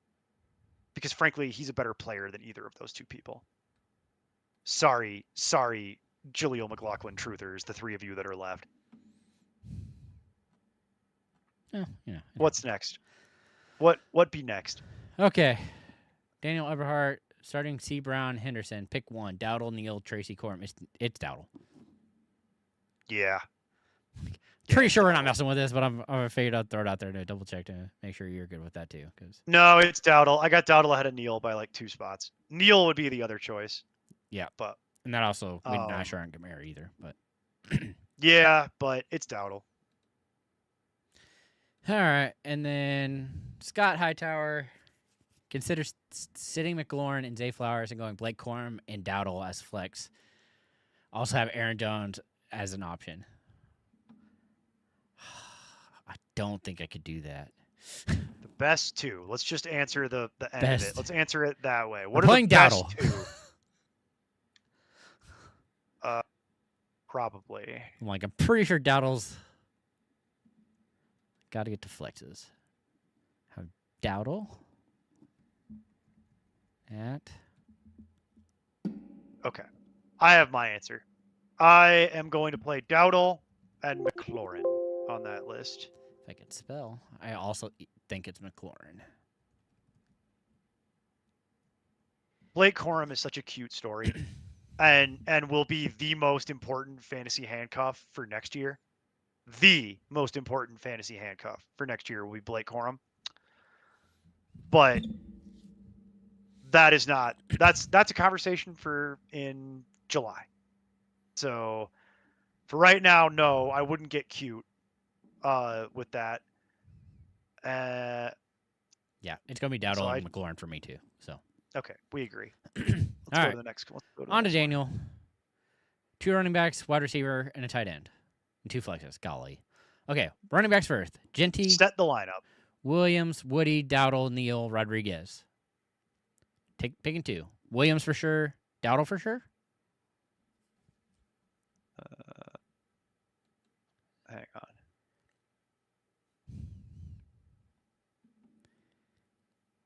Well, I'm looking at the running backs. the one thing on the running backs is I'm gonna play Kyron Williams. Yep. That's definitely happening. And then it's kind of a conversation between Genty and Marks for me. Okay. I wasn't expecting I'm that. probably gonna go Marks, to be honest, because they're playing Arizona. Yeah, but he didn't practice today with a knee injury. Well, that's the question. It's like Okay. it's all health dependent, you know. Okay. That's But- fine, but I'm just going with what I'm bringing it up because people might not know. But yeah, it's a question of whether or not Woody Marks. Look, I'll put it to you this way: if Woody, the appeal of Woody Marks, if he's healthy and is going to play, is that they're playing Arizona, and they're going to run all over him, and that will largely be Woody Marks. But you are dealing with a guy who's been beat up over the last few weeks and didn't practice today. But if he was cleared and he was going to play and get his normal role, then the two running backs for me would be Kyron Williams and Woody Marks. That's what I would do. I have it close, but I still have Dowdle ahead of him, just barely. So, then one wide receiver, Diggs. What about Genty? Are you just not addressing that at all? Like no, I have no it's, Genty. It's the Eagles. So this is also dependent because again, the Eagles are potentially going to be without Carter. He didn't practice again today. Mhm. So if they don't have their like big run stopper, it makes it more interesting. Also unsure with the quarterback. Like I'd assume he's probably going to be okay, and if they get an uptick in targets, that'd be great. Right now, I still have Dowdle higher Okay. See, because the if it higher was- scoring if- game is the to other me, driving if it factor was for that. if Woody Marks did get ruled out, then I would actually play Kyron and Genty. Is what it would be. Because Dowdle is just too inconsistent. Like it's too at this point with them sharing. I'm not a big fan of the sharing. I'm a big fan of sharing in real life. Not a big fan of sharing in this context of fantasy football. So I would say to me it's Kyron and Woody Marks if Woody Marks is cleared and is playing at his normal level. If Woody Marks is not playing, then my second running back would be Genty. And then who's the wide receiver you like? Diggs, Tet. Worthy? Yeah, Tet, I agree with that. It's Tet. Then tight So we end? agree there. And then tight end, it's going to Fannin. be Fannin. Okay. It's just going to be Fannin again and again and again all night long. So then it's the flexes, and that's where this gets interesting. Because if it was Woody and Genty, I'm sorry, if it was Woody Marks and Kyron, well, then I'd play Genty in the flex. I'd actually probably play I'd play Genty as my first flex, and then it's a conversation around the last flex between Diggs and Dowdle is the conversation I'd be having at that point, and I'd probably play Dowdle. That'd be what I would probably lean to. Yeah, it becomes really close. So I agree. Towards the end of this, it does get close. It I still think that I would go. I just think I want the upside that Diggs could potentially provides there, because Buffalo, this is their like one shot to actually win the AFC. It's not a big Yeah. one, but you're likely not going to be seeing the names that have been his kryptonite every year. So I think he might have a fire, which means that they're going to be able to score. And if that's the case, Diggs should be the one who is going up against that defense that has kind of shown that it can't stop anything. Oh, their defense is crap. Buffalo's defense is not good. It's going to be an issue. So I think I'd go the upside there with Diggs, but I understand the worry because he also isn't playing a lot. That's the issue. Yeah. Is he doesn't play a lot of snaps is the problem. So you really need him to score. And if he does, you're great. If he doesn't, though, the last couple weeks have not been good. So I don't love that in a playoff game, which is why I'm saying for me it would be you're hoping Woody Marks plays because that gets you to a point where it's like I'm just going to play Woody and Kyron and then we'll play Tet, and then Fannin, and then my flexes will just be Genty and Dowdle at that point. And it's like, I know I don't really love playing four running backs in PPR, but if you're gonna have to pick 4 running backs, you have 4 good ones. They're all RB2s. Like, you're literally playing 4 RB2s. It's pretty good. I do understand the Diggs thing. So, all right. He'd be the odd man out for me, but It's if close. Woody Marks doesn't get cleared, then you're playing Diggs anyway. Yeah. So, back to Daniel. Quarterback, running back, flex. So, quarterback, Hurts, Mariota. it's going to be Hurts, even though it hurts to say that. It's the Raiders. Thank It's Hurts. you. Thank you. I'm going home. Running back, Dowdle, Sharps, Warren, Rodriguez. Dowdle. Flex, DK, Godwin, Jennings, Dunze. DK. Is it DK or is it Jennings? For me, it is. I haven't looked where I have Jennings yet. I do this in such a weird way that everybody. Where? Oh, wide receiver. That's why it's not popping up.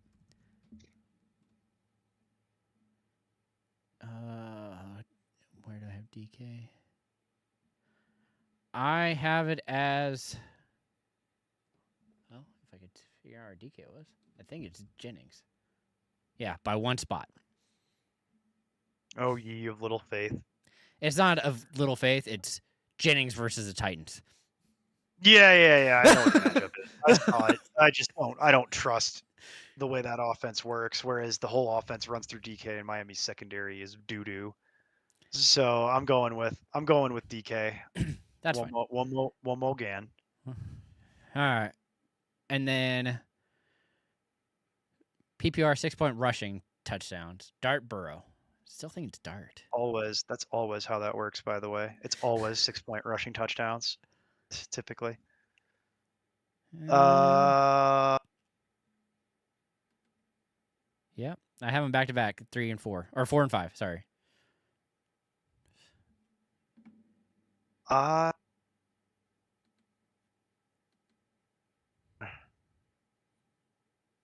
That's toughy. Got him stumped. I also have them right next to each other. Well, I have them right next to each other. It's not so much stumped. It's more I have them right next to each other, and they both have pretty good matchups here. I will play with fire, I think, and I will play Dart. Yeah.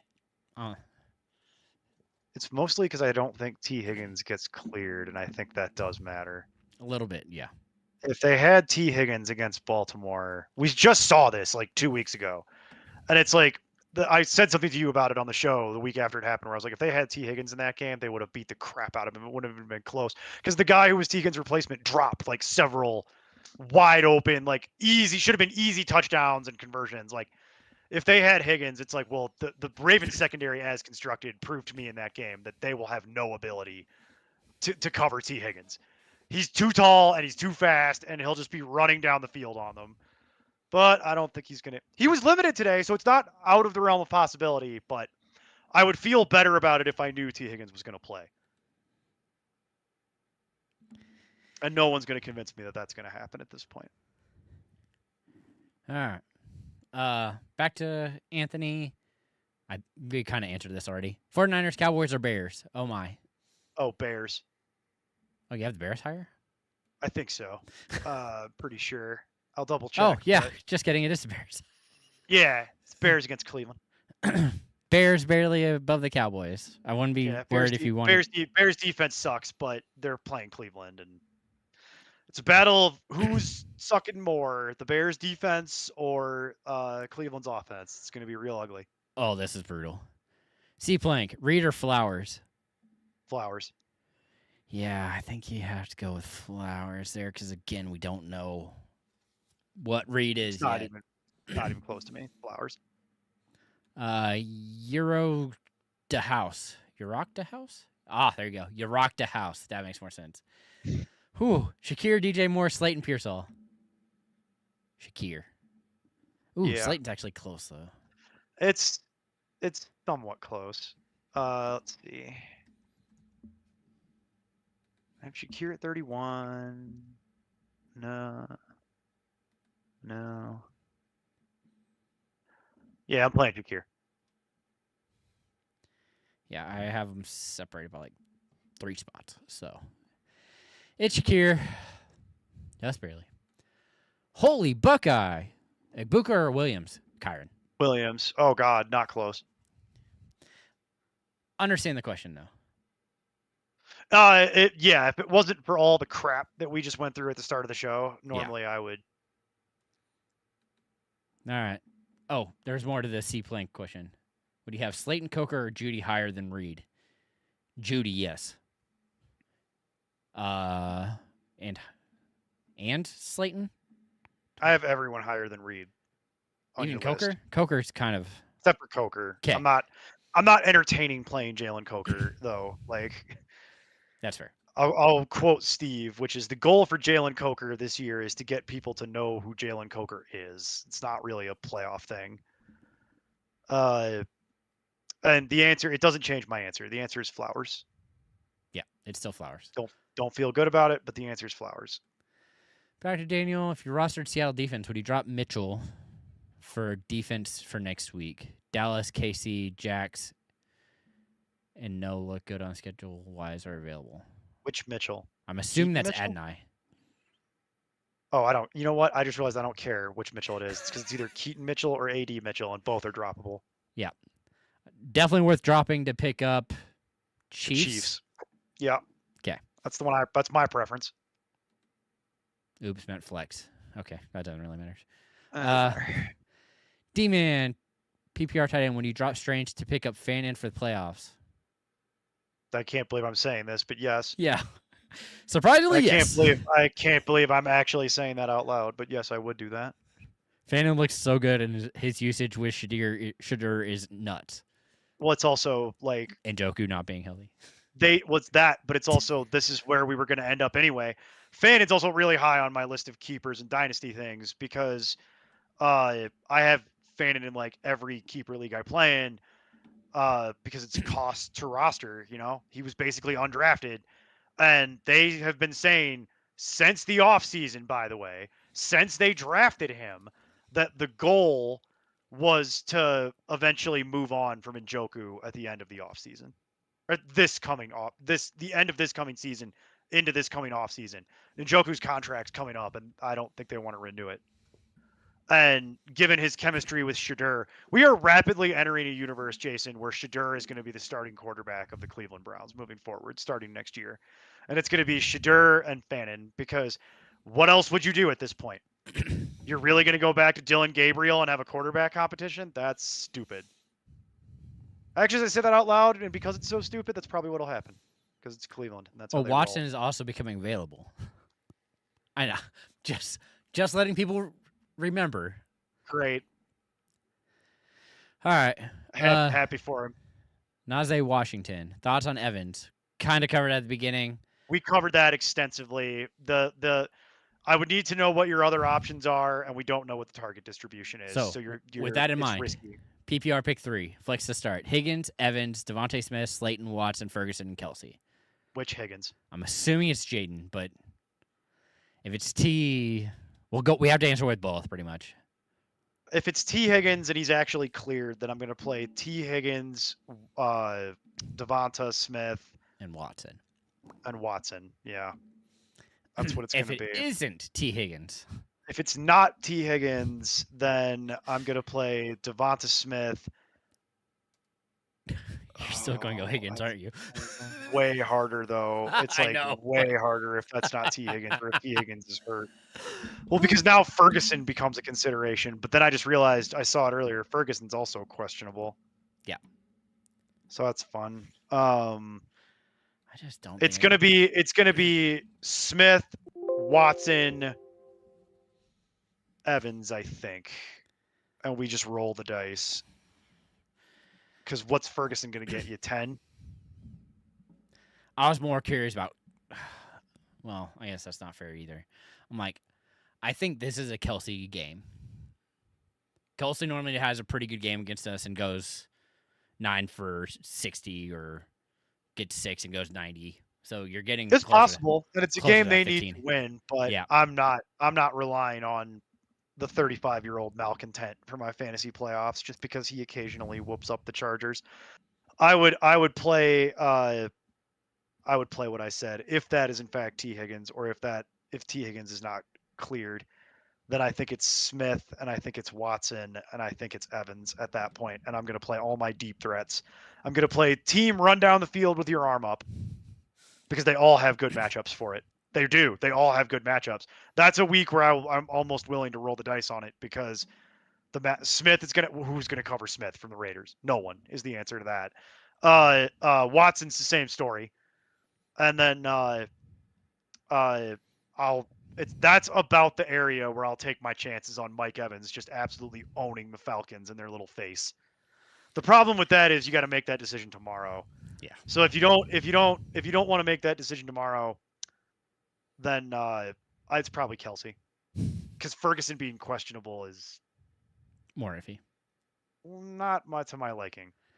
All right. On to the next. Anthony, keep dancing with Dak with a really good secondary. Try flyer on Purdy against a crap secondary.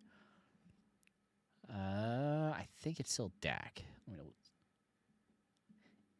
I still have Dak higher. I have it as Dak, yeah. So still rolling Dak.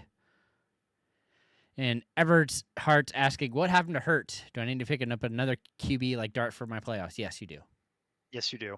The Eagles are in complete and total disarray because they gave Jalen Hurts a huge contract, and then he clearly has decided that he doesn't need to listen to coaching anymore, and that because they can't fire him, he's going to play his style of football. And the problem is his style of football is very conservative and does not mesh with the offense that the rest of the coaching staff wants to call. And that is not going to work. They're going to lose if that's the way that it's going to go. And they've stopped running with him, and they've become way too predictable on offense, and teams are starting to finally adjust to it. And to their credit, they're so athletic that they can deal with that to a certain degree, which keeps them in games. But Hurts has regressed because he clearly got that Super Bowl ring and that huge check and then went to Cancun. And then while he was in Cancun, decided they can't fire me anymore, so I'm just going to play how I want to play, and not how the offense is designed to work and how they tell me to play. And that has very visibly created frustration with the coaching staff and with AJ Brown, and no one in that building likes each other right now. They're all very mad at each other. And I think at a certain point, something's got to give in that relationship. And the fact that they just paid Jalen Hurts all that money means that it's probably coaching that gets the axe. Yeah. And AJ Brown. And then at that point, that will be the end of the Eagles. They will be done. They'll be better Washington. Yeah, but yeah, you definitely need to. I mean, Hurts is fine this week, but I still want Dart more this week. Yeah, you need a backup plan, and I would rather have Dart. I need a plan B. Hurts you can play this week, but beyond that, I still rather play Dart this week though. Barely. I probably would just play Dart the rest of the way, to be honest with you, and just avoid the headache. Yep. All right. C blank Warren, Cook, Neal, Bam, Singletary. Pick 2. Well, Cook is like a must start. Cook is like locked in. There's no debate about that. The second one becomes interesting. I think it's Cook and Warren for me. It's the bunch of people that all have half a job, yeah. Except for Neal. Unless you want to play Neal. But that's why I was looking at, because I wasn't sure where he was. Prefer Warren. Yeah, I got it as Warren and Cook. The first 2 options are the ones I want. Yep, I agree, but I do have Singletary ahead of Neal, barely. Tamara, hope. Yeah, if MHA plays, you're definitely gonna be playing him, so we hope for that too. Brent Johnson, Goff, Lawrence, Lamar, Caleb Williams, Herbert, or Brissett. I think it's Brissett. It's like a streaming QB question. Hang on. Yeah. Oh wait, he's against the Texans, so I have him a little lower. Yeah, I'm thinking more. You go back to Lamar against Cincy. Yeah. That's where I'm back to as well. Yeah. I'm at Dang it. Lamar against Cincy as much as I don't like it. Makes me not feel good. Yeah. If you don't like either of those options, the safest option is probably Trevor Lawrence. That's what I was going to say. Okay. He's my second choice, actually, is Lawrence, despite the questionable tag. My second choice, if you're afraid of Lamar and you want something that you can start with a little more confidence, maybe, the downgrade to Trevor Lawrence is a downgrade, to be sure. But with Jags playing the Jets, Could do worse. feel really confident that Lawrence is going to get you something that you'll be happy with. He doesn't have the upside that Lamar does, but the range of outcomes is much narrower for Lawrence. Should be, at least. Yep. All right. Daniel Everhart, Diggs or Debo? Debo. It's like close. Yeah. But I'm pretty sure it's Debo. I'm going to play. Yeah, I had to double check. I'm going to play Diggs. Okay. You're playing with fire either way, homie. I know. All right. And then 2 flex. Swift, Monongai, Tracy, QJ, Stevenson, Worthy. Or the wide receiver that you don't pick. Oh, Yeah. God. What's the wide receiver I didn't pick by a significant margin? And then probably Swift. Yes. It's Swift and Diggs. Or Debo. Swift and Debo. Yeah, either way. Would you run out and get your handcuff if you rostered Achane? Yes. Depends on who you have to drop, but more than likely, yes. Yeah. It does depend on what the drop is, but yes.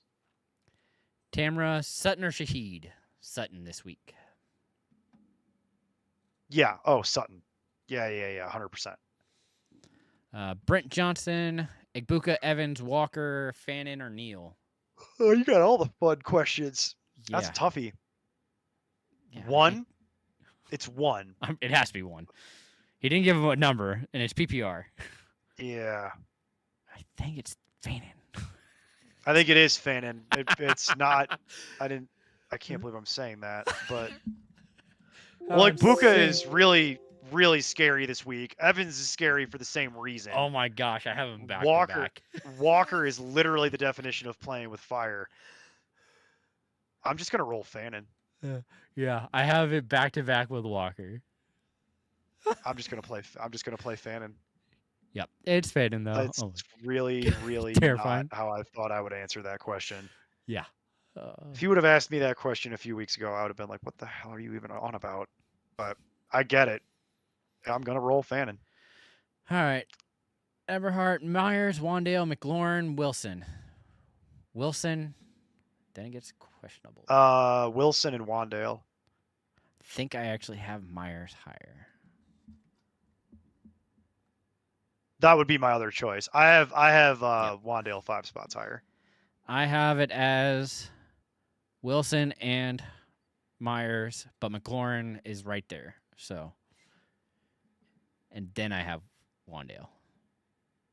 Actually, no. Where do I have Wandale? Oh, I have Wandale ahead of Smith. He's right after McLaurin. So it's all bunched together. That's fun. I hate this game. Why were we at That's this fair. point? That's fair. All right. PA, Lawrence, Shakir. Sorry. Sanders, Herbert, Nix, half-point PPR. Oh, he means Shadur. I know. That's what I was like. Yeah. I was like, wait, what? Lawrence. I was mixing the two. Lawrence.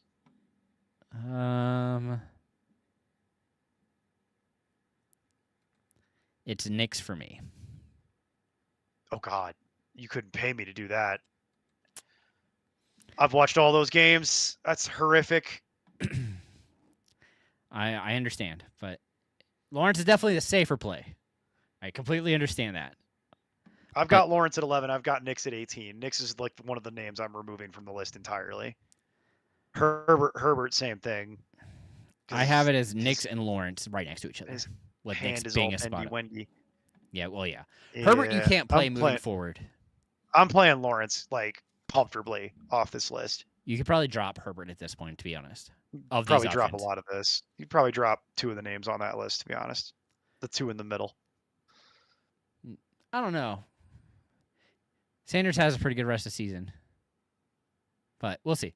And I don't need 4 quarterbacks. That's fair. Tamra, Marks or Hampton? Marks if he goes. This decision gets made for you, I think, but it's Marks if they're both playing by some miracle. Tamra, haha, thanks for sparing me.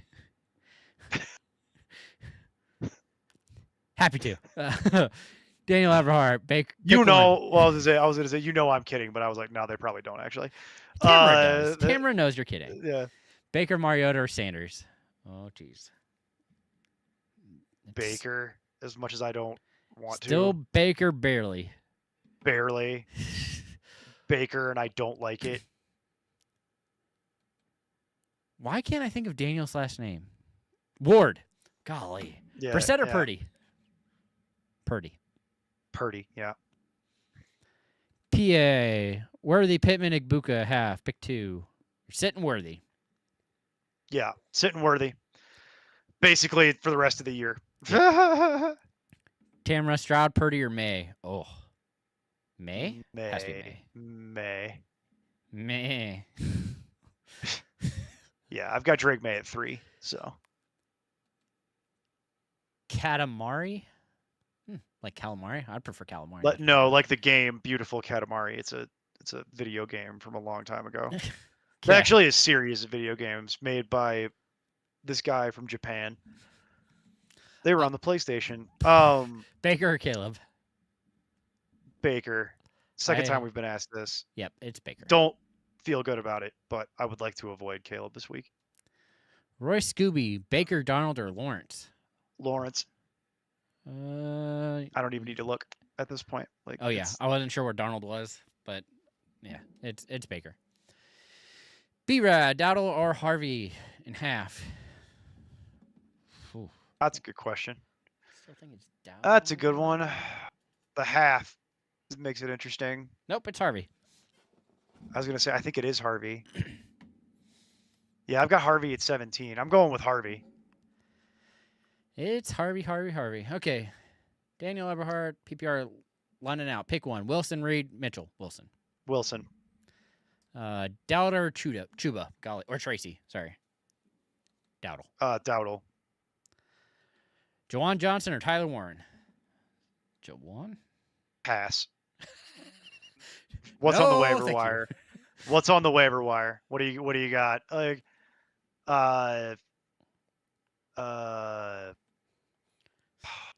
Jesus.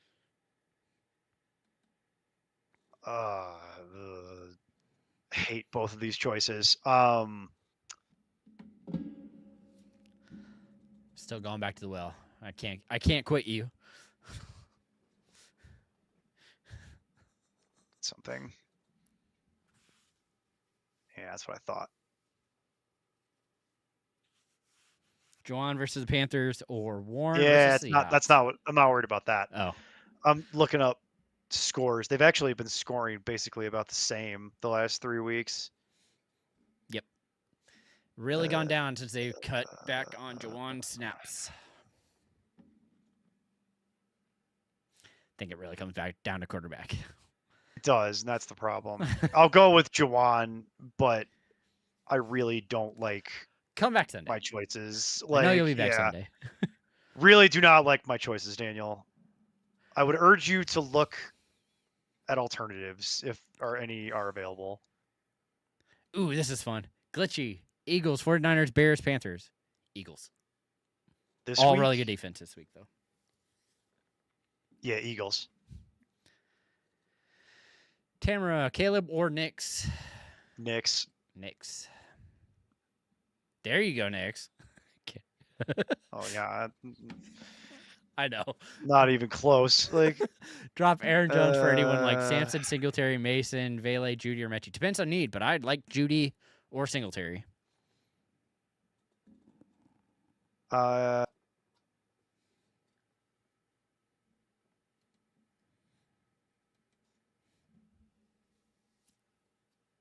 Probably hang on to Jones there. I really want Judy, unfortunately. So I am not convinced that he had one good game, like I after agree. a year of disappointment. The issue being he plays the Bears, the Bills, and Steelers. He's had exactly 2 usable games all season. Jerry Jeudy has 2, and he's played them all. He's played every game. 2 usable games. I am not interested in Jerry Jeudy at all because he had his second useful game of the season last week, like on your bench, more than likely, or in this case, where he belongs on the waiver wire. How good. But yeah, I'm also fine just holding Jones if you don't want any of that because at least he's There's nothing on that list. There's nothing on this list that like moves me. Yeah. You know, like they're all decent choices. It's not a crazy list at all. It's just it's not like there's nothing that's like on there that I'm like, yes, you must have this. This will save me. Yeah, no. Yeah, like this will do it. Like no. It's all just it's on that list for a reason. All right, let's save Tamra. Streaming Ravens D, but feeling iffy. Should I ditch them for the Jags or the Bears? Look, hang on. Actually, that's a good question. I have them both higher this week. I would probably go for the Bears. I was trying to see what the rest of the season looked like. Oh, you know what? No, I'm gonna go for Jacksonville. That was my kind of. Yeah, give me Jacksonville. I got Jacksonville at 4. I skipped past it on first glance. Jacksonville is the highest one. I have. They're the highest rated on this list for me. Yeah, that's close. Mostly because we're not sure who the quarterback is for the Colts. Not that matters a whole lot. Yeah, it's going to be the Jags. Like their matchups the rest of the season a lot more. Jags or 49ers defense? Jags. It's a well that bloated Walker in it. Oh, yeah. Oh, okay. That happens. PPR playoffs, drop Strange and pick up Fanon. Yep. Yes. Also, flex spot, Igbuka Flowers, or do I drop Wilson and pick up and play Gainwell or Rodriguez? You play Wilson. You never drop Wilson. I'm assuming that's Michael Wilson. If it's Emmanuel Wilson, there's only. Oh, if it's Emmanuel Wilson, that's true. That's fair. That's the only reason I'm bringing it up because we don't know which. If you want to drop Emmanuel Wilson to pick up either of those two guys and potentially play them, I'd be okay with that. I also agree with that. This week, though, you're absolutely not dropping. If you're talking about dropping Michael Wilson, then no, we need to have. He should be the one you're starting with. He should be starting over all of these players. Different conversation. But if it is Emmanuel Wilson, then yes, I would cut him for either of those other two unless you rostered Jacobs. Yeah. If you roster Jacobs, then I'll hold on to Emmanuel Wilson. But then do you play Igbuka Flowers or one of those options? I'd probably play Flowers. Yeah, we're sticking with Flowers on that one. All right, Iggy, Kyron, Woody, or Henderson? Kyron.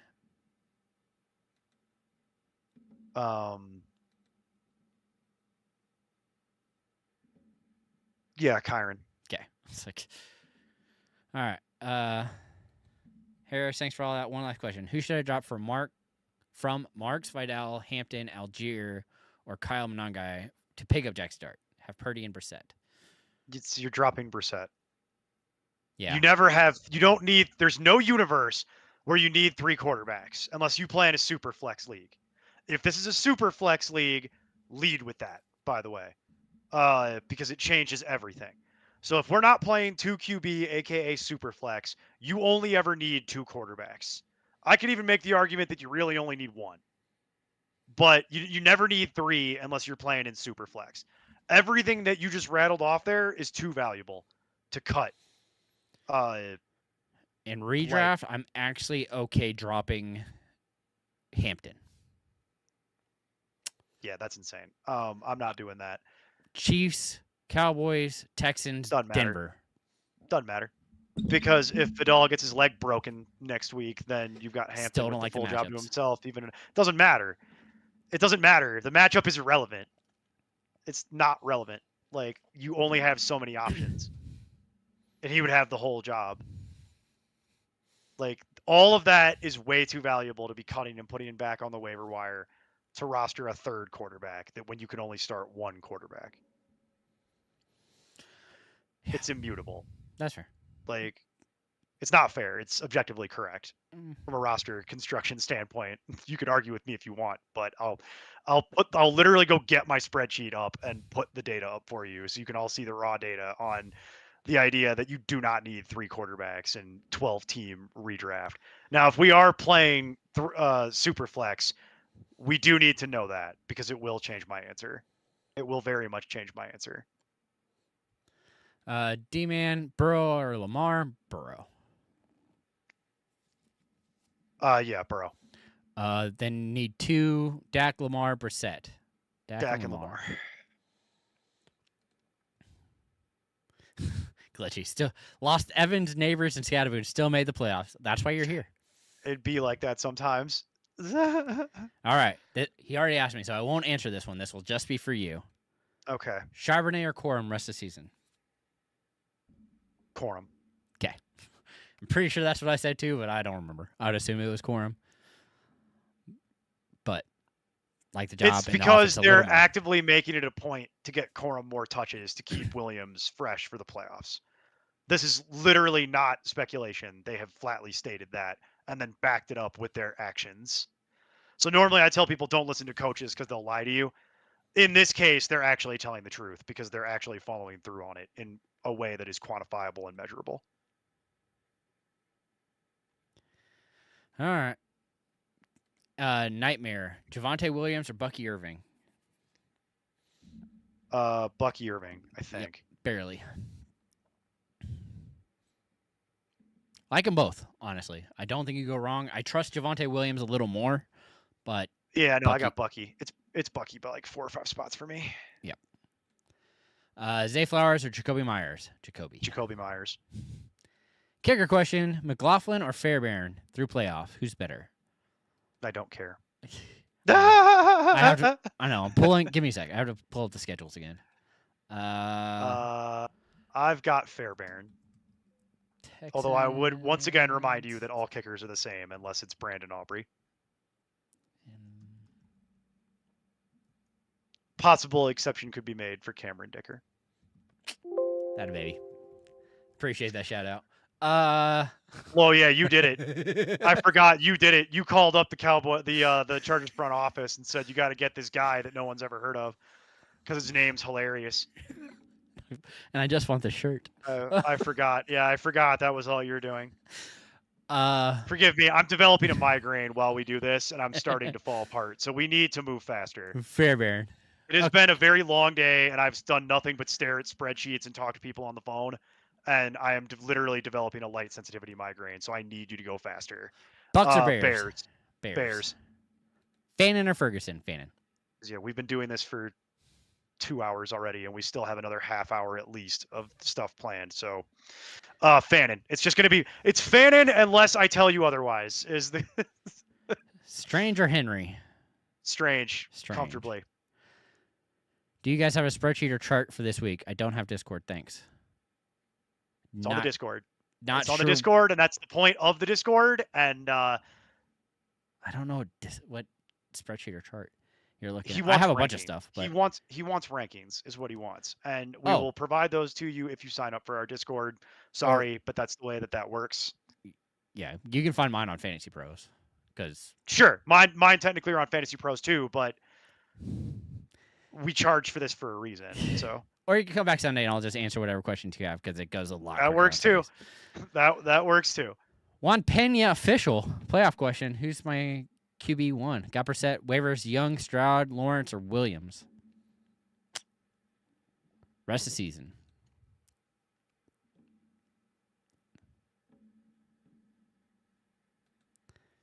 I think it's going to be. He only needs one. We're keeping one guy. Do you cycle through? I'd probably be dropping and picking people up every week. I don't do things that way. It's not how I work. I'd literally just keep picking up and dropping people again and again and again, like all the time. So it doesn't. Yeah. The question doesn't track for the way I work, but I think it's going to be Lawrence though. Maybe. I really like Stroud this week and next week. Oh, that is not the right rankings. That explains a lot. I'm like, this looks really familiar, and I'm like, no, that's the week. That's because you're looking at week 15. Yeah, no, it's not that. How do you spell Jaguar? Oh, there it is. Jaguar. Jaguar. Mm, Not Jaguar, like how they say in American English, because that's objectively wrong. It's Jaguar. like they say in the commercials for the car. Like because they pronounce it correctly, because yeah. they're English people that invented the language. Um,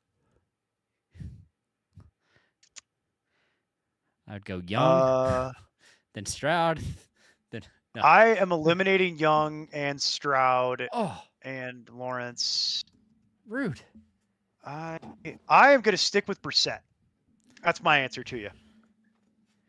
Yeah, if you're not going to be picking up and playing him, Brissett's probably what you want. But If I'm just want one, if I'm saying I want one, and I'm not dicking with this for the next 3 weeks, Brissett. then the answer is Brissett, and we lock it in and we move on.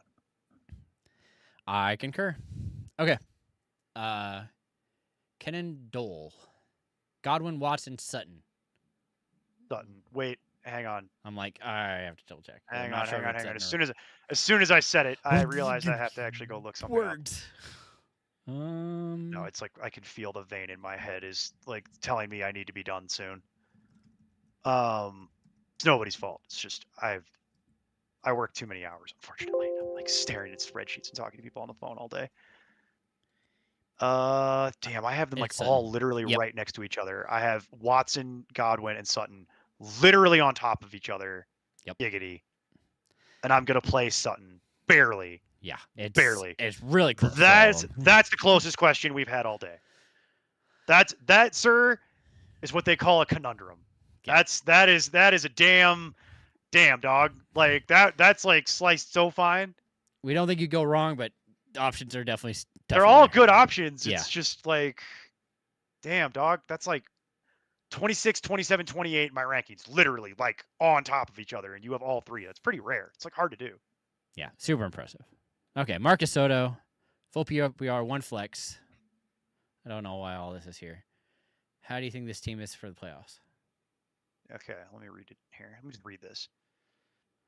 I mean, it it's 12. Okay, I get why. I get why he's saying this. It's a 12 PPR. It's a 12 team PP. 12. I cannot. 12 team PP. I'm talked out. I know. Man. Like I told you before we started. Like you're gonna get a finite amount of time from me, and then I'm gonna hit the wall. And it's been 2 hours, and we're like right at the point where I told you I'm gonna start hitting the wall. So I know my brain and I know my body, and it's all screaming at me that this has to be done soon. Not trying to be rude to the people that are here because I love you all, but we have to get through the questions because we still haven't done start sit of the week yet, and we still have to do the wheel. And May, Achan, Bucky, Henry, Woody, JSN, Kittle. I love it. Actually, that's a really solid team. Yeah. The only thing that's kind of holding him back right now is Wilson. Sorry, Garrett. Garrett Wilson. Yes. Yeah. That in fact, you can actually probably just cut Garrett Wilson, and I probably would seriously consider cutting Garrett Wilson to pick up what's old boy Michael who is the backup for Achan. Oh, not Jalen Ollie Gordon, Wright? the other one. Yeah, Jalen Wright. Jalen Wright would be somewhat interesting because I don't think Garrett Wilson's going to get cleared. They were talking about it this week, and the end of that conversation today really screams we have no intention of bringing him back this year. Like Aaron Glenn said he didn't have a timetable, and I'm like, yeah, bro, because like why? And then both their quarterbacks are hurt now. So we're going to put Garrett Wilson out there in a season that's already done to play with our third string undrafted rookie. Yeah, that's stupid. That's just dumb. That's just not smart. Good team. Good team. Really solid team. All right, that dude named Billy, 2 wide receiver and 2 flex. Wilson, Devontae, BTJ, Ladd, Rome, Shakir, Corum, Monangai, Dowdle. Wilson, Smith, BTJ. Yeah, Wilson and Smith for sure. And Dowdle for me.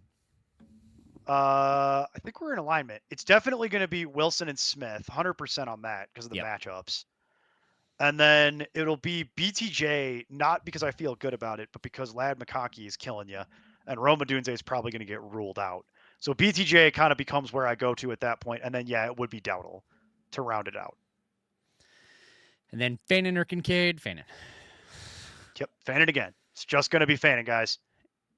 Angela, thanks for all your help this season. Hey, what's up, Angela? Glad he can make it. Would he drop Booty or Pearsall to pick up Singletary? Pearsall.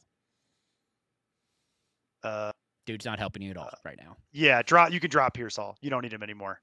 Singletary's at least playing meaningful snaps. Yeah. As much as I don't think he's good at football, like objectively, like he's not that good. Okay, you might have found it. Are you ready for this? Did we find something? All right, go ahead. Marcus Soto, Fannin or Kittle? I actually have to look at that one. I actually have to look it up. Oh, that's half point. They're right next to each other for me. I want full point. Let me get full point. No, I'm gonna play Kittle. Barely. Party pooper. We were so close to making it all the way through. You ruined the streak. You ruined it by having a good player. BS is what that is. Yeah, you got lucky. That dude named Billy. Is Monongai droppable for Jalen Wright? Depends on what you have. It depends, but I'm going to say overwhelmed. Largely no. Probably not, but if that's your best drop and you have Achan. Only in that very, very, very narrow. Bring it up for a reason. Only in that extremely narrow set of circumstances would I do that. Because outside of that, it's actually a terrible blunder. Yeah. Marcus Soto, Woody, Derrick Henry, Watson. Watson. Oh, it's PPR. Yeah, it's Watson.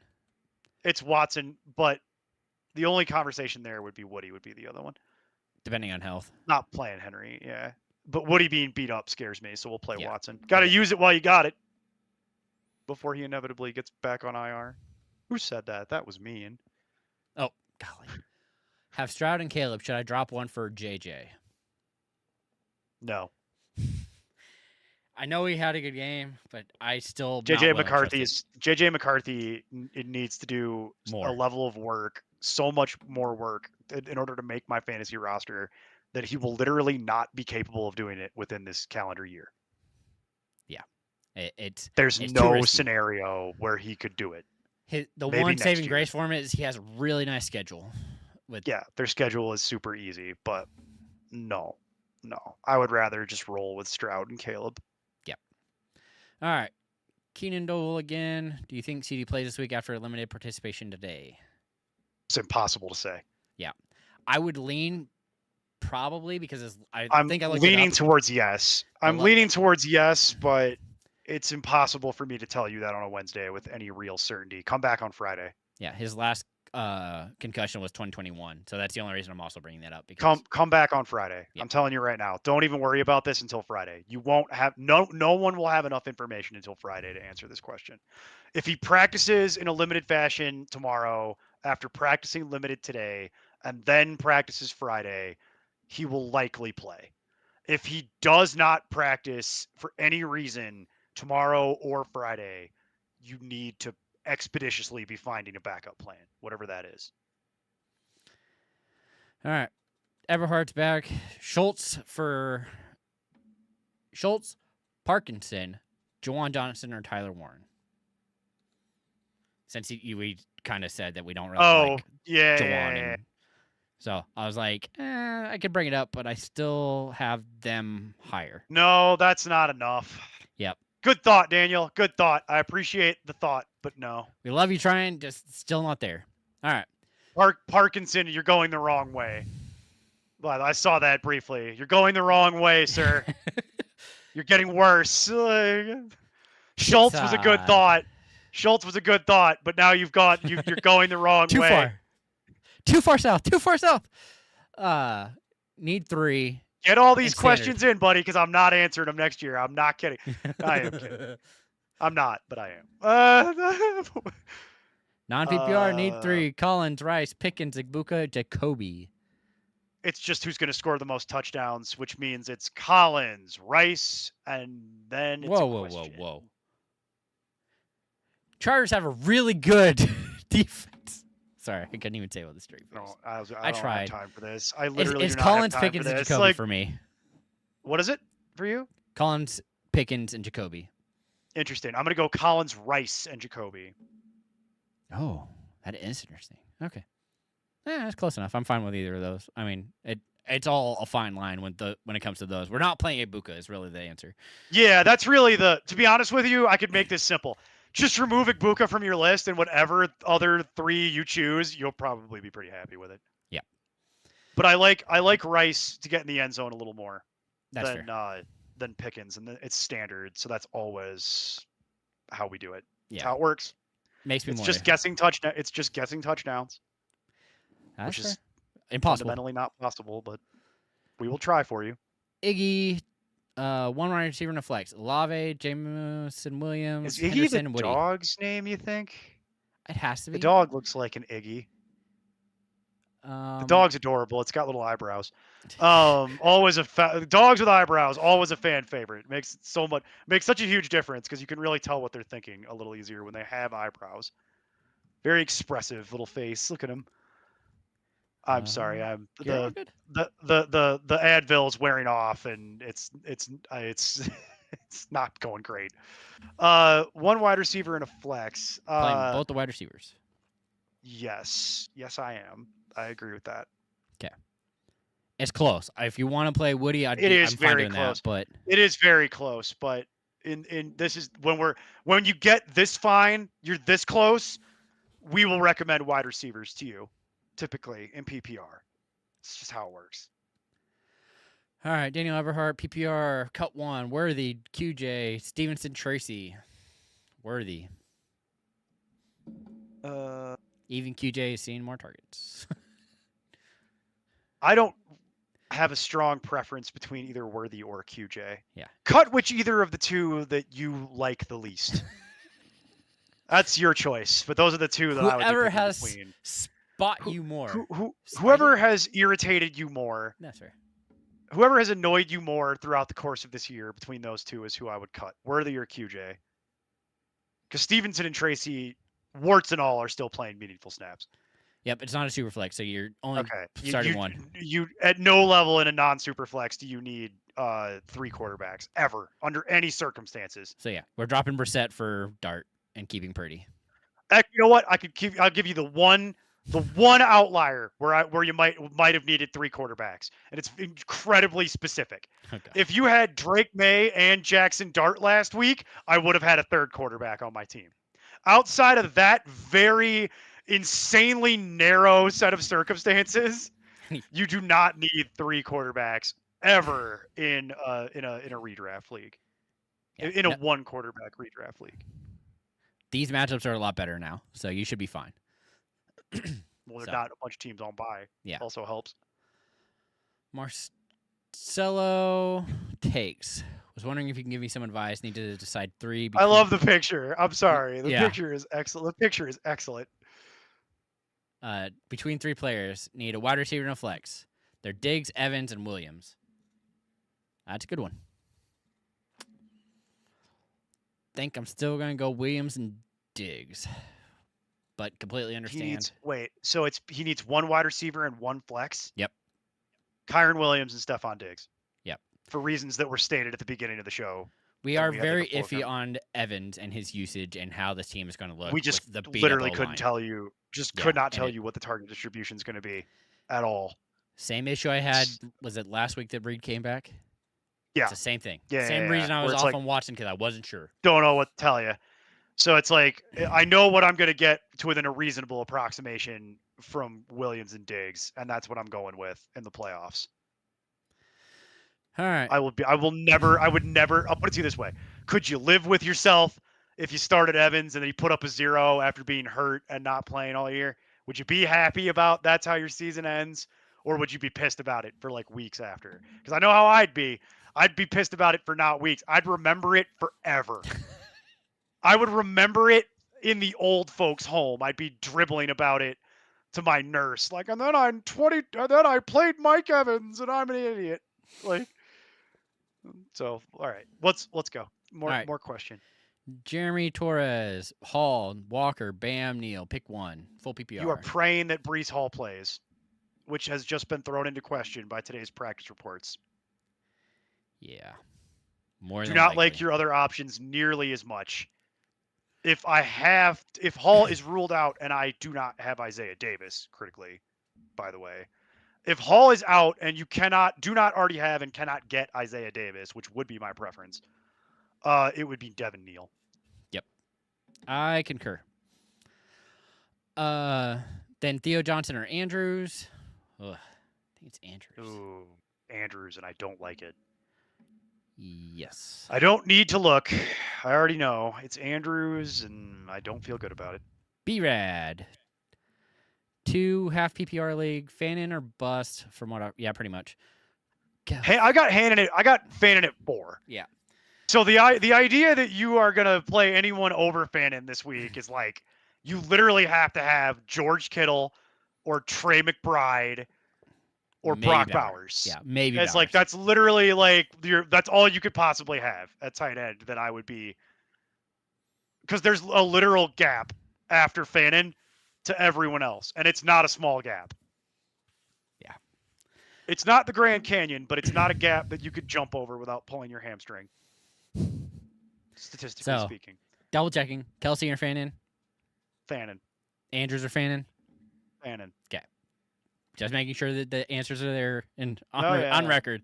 Daniel Everhart. Need to pick up right as a handcuff. Still QJ. It's close with Tracy. We've learned what annoyed him more, and it was worthy. Yeah. So now we figured it out. We got the answer to the question. Yeah. So now I'm just gonna cut QJ, and now I'm just gonna cut QJ. So it's like that's really funny.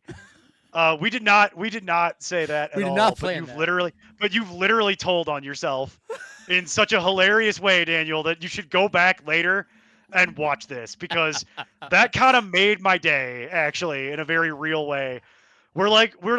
Daniel, based on this conversation, if I had a therapy couch, I would put you on it and like psychoanalyze you based on where we're at here today. I'd get a pipe and a notepad and have you face away from me, and we would do psychoanalysis, and then Jason's next. Rude. I've threatened to do that to you for years. That's not the first time I've threatened you with that. Don't like it. Have Augustin and Okonkwo. Should I ditch one to pick up Gadsden and redraft? Nope. No. O-line is too bad, man. I can't. It's not even Gadsden. It's not even Gadsden. It's a little Gadsden. He's had a couple that have hit him in the hands. I'm like, dude, you should have caught that. He has, but like when he's coming so fast. He's young, and they were working him into a good rhythm, and then they had to change all that up to make him block more. Yeah. And it's screwed up everything. It's like screwed up the timing. It's messed with his. It's like he's not a blocker. Like he's not even a good blocker. It's just your O-line is so bad that it's become necessary. I'm gonna roll with what you have, Tamara. Yeah, sadly. I concur. I don't love it, but it's what I'm gonna do. Glitchy. Wait. Back up. Is that a dynasty league? It says redraft. No, redraft. Sorry, I didn't see that. Yeah. Okay, that was my question. Dynasty. So I was like, if that's a dynasty league, I'm cutting Chickaconquo like right a bad habit. Like I'm cutting Chickaconquo like without even questioning it, like immediately. But okay, redraft. Okay, never mind. Back to Glitchy. Do you know how to do this? I don't. I've never looked anybody up on Fantasy Pros. Discord, I know we have it posted in our rankings section. Yeah, Discord we have it posted in our rankings section is where that goes. There's a link to it, and I think Steve's got it pinned in the rankings and projections section is where it goes. I have looked it up on Fantasy Pros before. I just literally don't remember how to look up an individual person off the top of my head because I haven't been asked this question in like 2 years. Did he pin it, you think? He did pin it. I just don't remember how you look it up. There is a way to look it up. I just don't remember how. How did I do this before? There is a way to do it. I know there is a way to do it. I haven't been asked this question in like 2 years. Yeah, I don't remember. Like I said, There's I a wasn't way sure to on that one. filter it. Glitchy, we will get back to you on this, okay? Yeah. I can tell you how the Discord works. The rankings and projections are pinned in the rankings and projections section. That's where that is. As far as looking up individual people on Fantasy Pros, I don't remember how to do that off the top of my head. I will look into that for you, and we will get back to you. All right, Taylor or Bucky? Ooh, Taylor, but damn, dog. How are you not playing both? Well, because the quarterback makes him nervous, I'm guessing. Yeah, but like, what could the other options possibly be that would make you that nervous? Either way, it's actually, you know what? I do have Bucky higher One spot? slightly. So the answer is one spot. So the answer is Bucky, but I really question how you're not playing both of them. Yeah, I agree because they're both top 12 running. They're both RB1s. They're both RB1s. Like, I don't know what you would be replacing it with that you feel that good about, but I doubt I would make the same choice. Dan Ward. Neil has the same vocal authority when his patient is in as my dad used to when I get the flight the same day or fight or flight feeling it. Yep. It's because I become my father when if you're curious, Daniel, I become my father when I get like this, and my dad was this way with all of his children as well. So I know exactly what you mean, sir. I am aware of it, and that's why I try not to get this way. But it's specifically when I start developing a migraine that I lose all patience with everyone because all I want to do is go lie down in a dark room. And particularly at work when that's not possible, and it's like, and you have to be nice. And like, I am technically at work, so I'm really trying to make an effort to be nice, but it's also getting very late at night. Yeah. So do I drop DJ Moore for Vele? No. Derek thinking of going Purdy over Dak, and also consider going likely over Warren. Thoughts? Purdy over Dak. Can't do that. And yes. Okay. No and yes.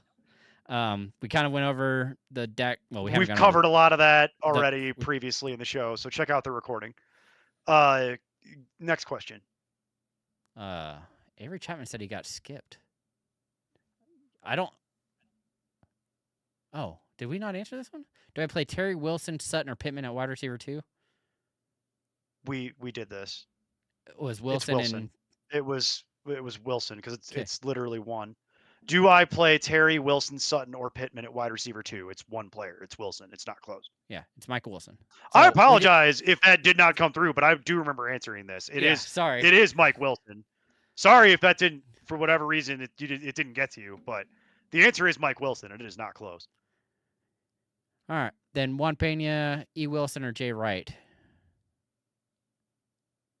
If I would go. Wilson. Yeah, I'd much rather have my handcuff. I'd much rather have my handcuff that's also not sharing the job nearly as much as Wright will share the job with Ollie Gordon. That's the issue. Only person that got skipped.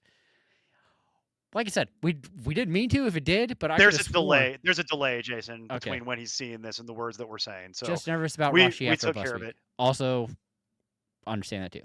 Understandable, but I dance with the one who brung me. Walter Courtney, pick 2. Walker, Monangai, Singletary, Dobbs. Walker and Singletary? I'm Ron Burgundy? A little bit. Yeah, it's gonna be Walker for reasons that I covered early in the show, and then Singletary. I'm not a big Monangai guy this week, despite liking Monangai quite a bit as a Bears fan and fantasy prospect for the future, but not this week. Not a good matchup for them this week, specifically for Monangai. And then Dart over Darnold, by the way. Correct, it's Dart. Comfortably. Easy. Oh. No problem, Daniel. No problem, dog. And 3, and probably making it in the 4th.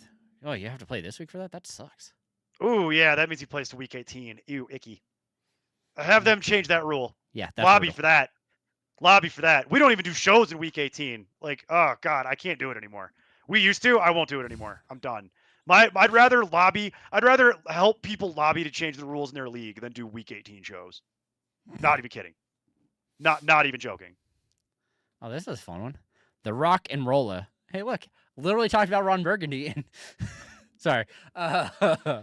Also, if the Rock and Rolla is related to the Guy Ritchie movie Rock and Rolla, then you sir have excellent taste. What's up, guys? If Harrison sits this week, would you start Michael Wilson over Rice or yes. Yes. I would start Michael Wilson over basically everyone. The list of it'd be easier to name the people that I wouldn't start Michael Wilson over. It's a shorter list. It's like 8 names. Yeah, I'll get this to you when I figure it out.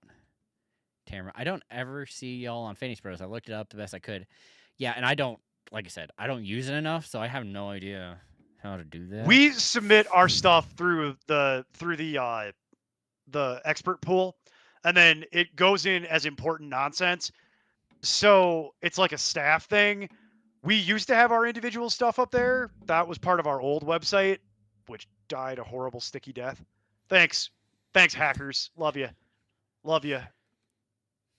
I almost said something. Yep. Very much not. The filter is degrading. Yeah, we're on there individually though. It's just we pretty much just set it and then it goes under the important nonsense category. We'll have to do a thing, Jason, next year for this when we talk to Steve, and we can provide instructions on how to.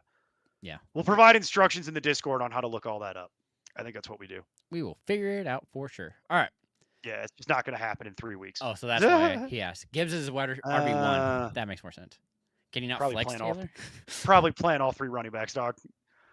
I would need to know the rest of your team, but I'd find it hard to believe that I'm not playing. God dang it. I'm glad. I've been threatening to do it. I've been threatening for years, Daniel, to go out there and drug test him because something's not right. I don't know what it is exactly, but we'll figure it out. Well, Tamara's telling you, have you tried dual action Advil? Oh, I have actually. I just didn't. I wasn't expecting to need it today.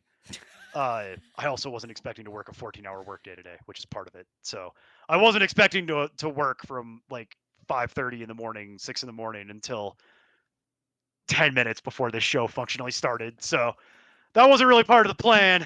So I'm kind of falling apart here. We got a project that I'm working on that's not related to anything we're talking about here.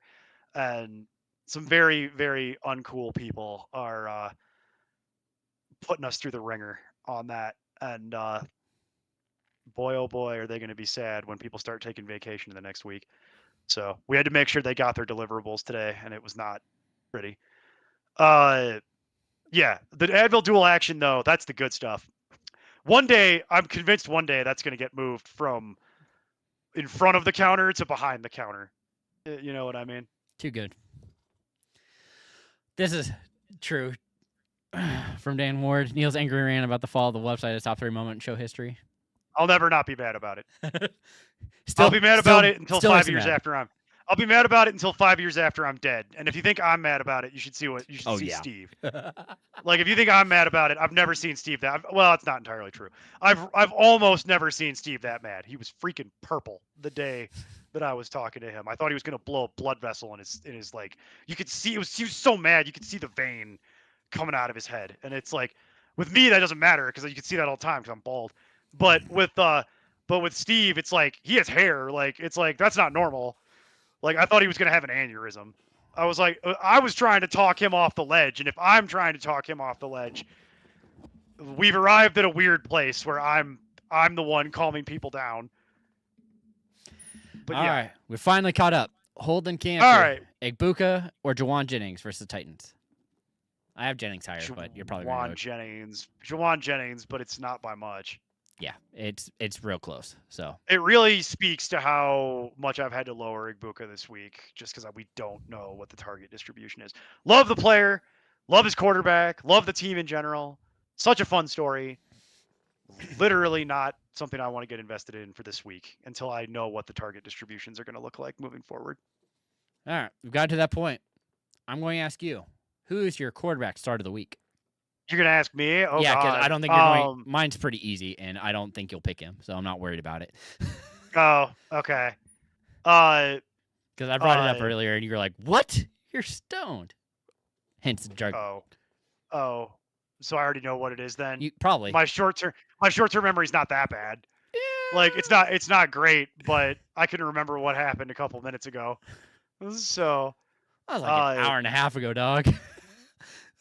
it's all fine. Relative. It all runs together. Yeah, exactly. Time is relative. That's what Einstein said.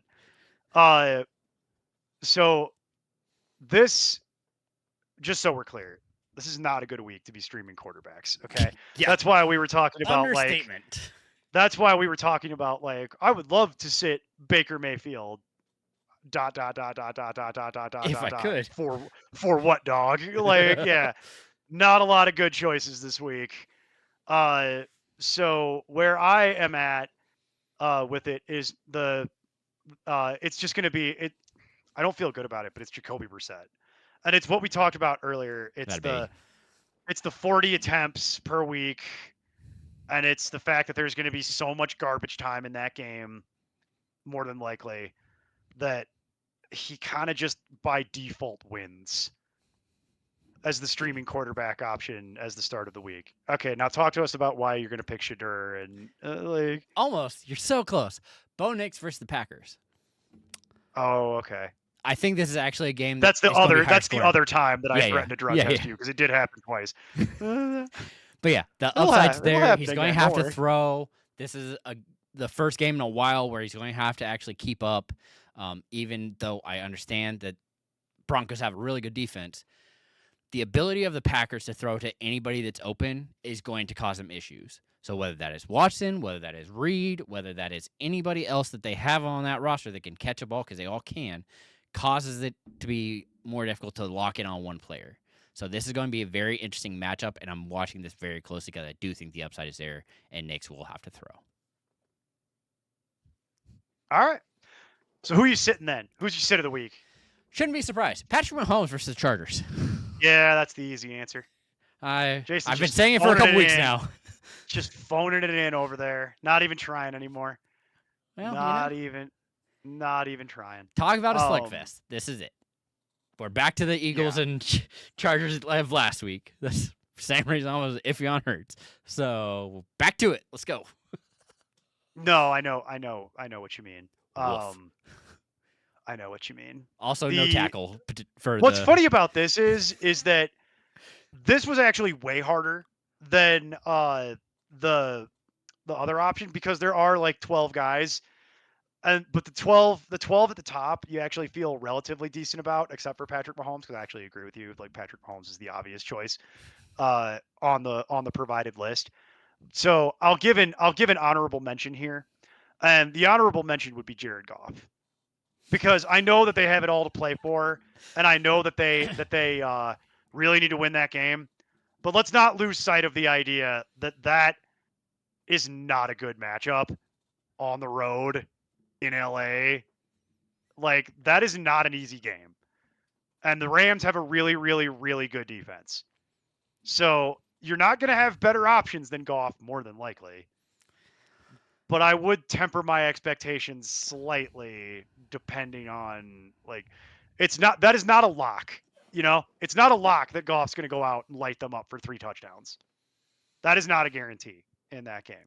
It's not that unlikely either, but the problem is that the way this list actually works is that Patrick Mahomes is the obvious choice, and then everything else has some sort of redeeming quality to it. So. Yeah. So with that in mind, though, I'm going to ask it: Mahomes or Goff this week? I'd probably play Goff at that point. Yeah, I'd be flipping that around. It would be Goff over Mahomes for me this week. Yeah, I would probably. Unfortunately. Yeah.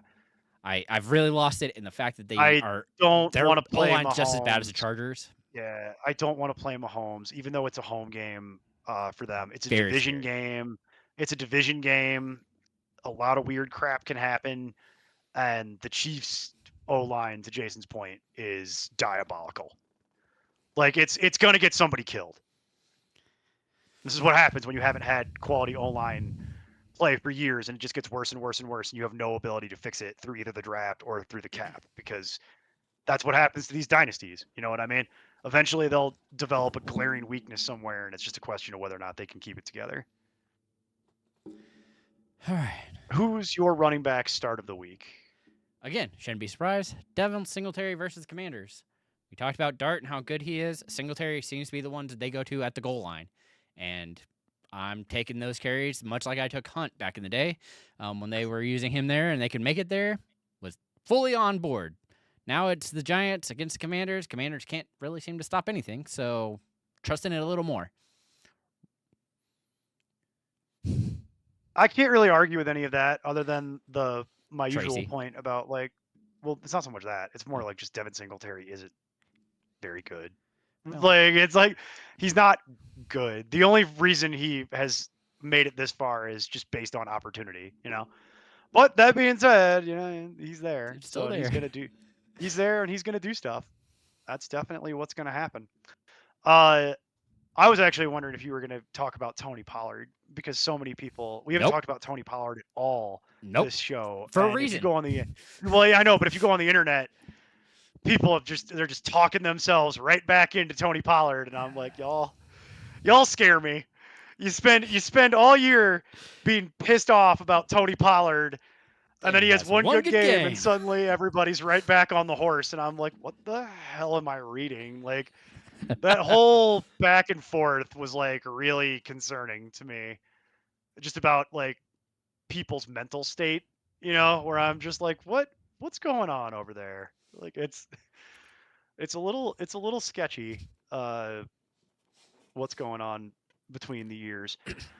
All right, I'm gonna do this. I'll do it this way because I don't love it, because I ended up, I know what I picked, and I've just been, it's hard to justify, but I'll go with me here.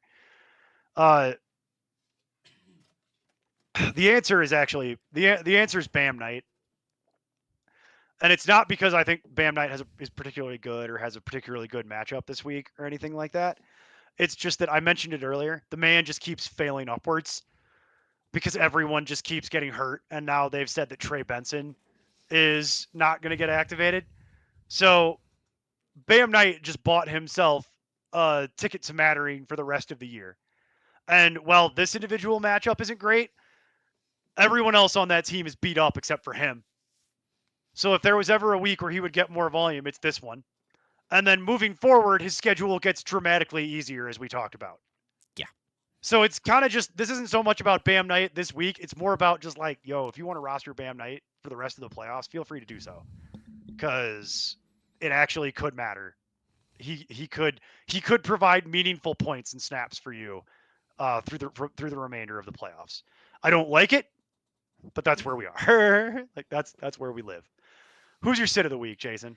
Again, shouldn't be surprising. Ashton Denty versus the Eagles. I think that it's kind of based on Carter, but it's also the fact that it took a really big run for Vidal to have any real hope, and they don't have the weapons or talented quarterback play that the Chargers do.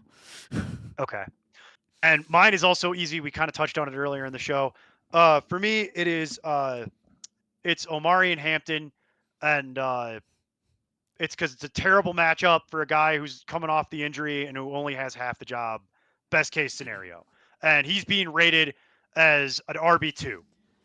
And I'm like, yo, y'all have talked yourself into this in a way that scares me. Like, it's groupthink is what's taking over there. And I'm telling you right now, don't buy into that. Like, it is not a guarantee that Omari and Hampton is going to put up RB2 level numbers in any way this week. And I think it's actually more likely that he doesn't than he does. Yeah, not a Who's your matchup. wide receiver? It's not. It's really not. Who's your wide receiver start of the week? Again, we kind of touched on it, but Kayshon Boutte versus the Bills. I think this is a game that matters. Both these teams are going to have to score, and I think Allen's going to try and prove a point. And so, take that big swing. I think Boutte can do it. Yeah, because they're going to need to respond and take shots down the field against Buffalo's crappy secondary, and Drake May will absolutely do that. So I'm good with that. I'm good with that one. And I'm going back to the well. It's Jordan Addison again, baby. Pow, pow, pow, pow, pow, pow, pow, pow, pow, pow, pow, pow. That's right, baby. Jordan Addison Touchdown. back in the saddle. Because they're playing Dallas. And Dallas' secondary sucks. And JJ's playing quarterback. So all they got to do is it only takes one. Just takes one. And that's where I'm at. So Jordan Addison, 80-yard bomb. It's coming. Get ready. They're going to take many shots. And you want to know how I know? Because they're going to be losing by 35 in the second quarter. So they're going to have nothing else to do but take deep shots for half the game. It's all they got. Because the Vikings defense is bad and they should feel bad about it. Secondary's been decent, but yeah, more often the point is that they're going to be down and a lot of garbage time. So should be a lot of garbage time. More garbage time than not garbage time from where I'm sitting. That game's 80% garbage time. Probably not wrong. It's going to be garbage time by 5 minutes into the second quarter. It's all right. Unless the Cowboys just didn't prep for this game at all and spent the whole weekend drinking. Maybe. But who knows? I'm not there. And I'm not their dad. So I don't know. Like, what do I know? Who's your sit of the week? Going to be controversial, but Terry McLaurin versus Giants makes me nervous. I don't think it's that controversial with Marcus Mariota and. I know, but the whole thing just makes me very iffy. I don't know what this game is. He's rated in such a way that it would lead you to believe that is a controversial opinion, but I personally don't view it as a controversial opinion. They have him extremely high. They have him rated at 15, and I'm like, I get your point. Like, but 15 to me feels high. Yes, I concur. 20 to 25 feels like 25 feels more like where I'm at. Which is also why I brought him down. It's tempering expectations, guys. It scares me. And for me, it's Ladd McConkey. Yep. Because why wouldn't it be? Yep. And he's been absolutely brutalizing you for the last several weeks. And his quarterback has a broken hand. And how Ladd McConkey is rated at 22 overall in the ECR right now, it does not even make sense. Like I would love to hear the explanation as to how that's possible. Someone needs to explain it to me slowly, like I am 5 years old. Yeah, I can't give you any good answers on that. Yeah, no one could. Before we get into the will, answer these questions real quick. Getting glitchy out of the way. May or Dak? May. May. 2 running backs, Gibbs, Taylor, Bucky, Genty. Oh, this team. Yeah. No, it's this team. I see what his question is. Gibbs and Irving. He's got to brag about how awesome his running back room is. Yeah. And yes, it's Gibbs and Irving. Wide receivers, Adams, Rice, Pickens, Lambs, Nico. It's Adams for sure. Yeah, and then it comes down to the health of Lamb. Yeah. Let's assume for the purposes of this thought exercise that Lamb is cleared. It'll be Adams and Lamb. Okay. Yeah. And then one flex.